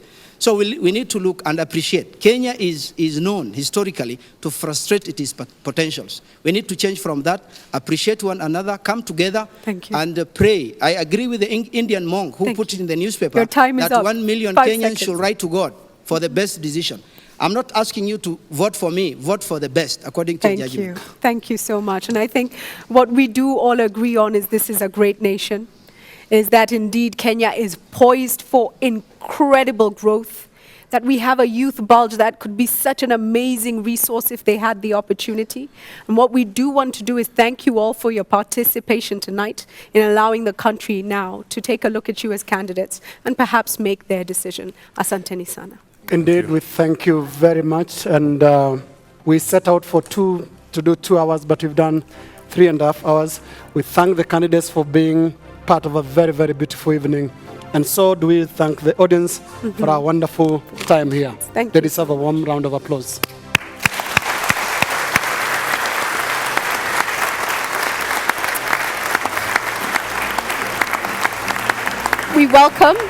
We welcome the candidates' supporters to go up and congratulate them and their Kenyans. You have had it at last, a live debate between the men and the women who want to be your president. Tonight you've heard their positions on governance, security, education and health as well. Do not miss the second round of the debate when the candidates take to the podium once more in 2 weeks' time, precisely the 25th of February. Joe Ageo of KTN and Udwa Kamimo of Citizen TV will moderate the second debate. And from me, Linus Kaikai of NTV and Julia Gishuru of Citizen, it's been a great pleasure and honor being with you tonight. It certainly has. And on behalf of the chairman of the Presidential Debates Committee, Wachira Waruru, and all the teams from the various Kenyan media houses who have joined hands to produce this debate, I'd like to thank the candidates once again who participated in the debate, the viewers, everybody in here today as well, the listeners around the country and all over the world as well for making this debate a reality. And as I hand over now to Studio B, where an eminent panel of analysts is breaking things down for you tonight, let's remember, all of us, to put Kenya first and to maintain our national mantra of peace, love and unity throughout the elections. God bless you and God bless Kenya. Have a good night. Good night. Well done.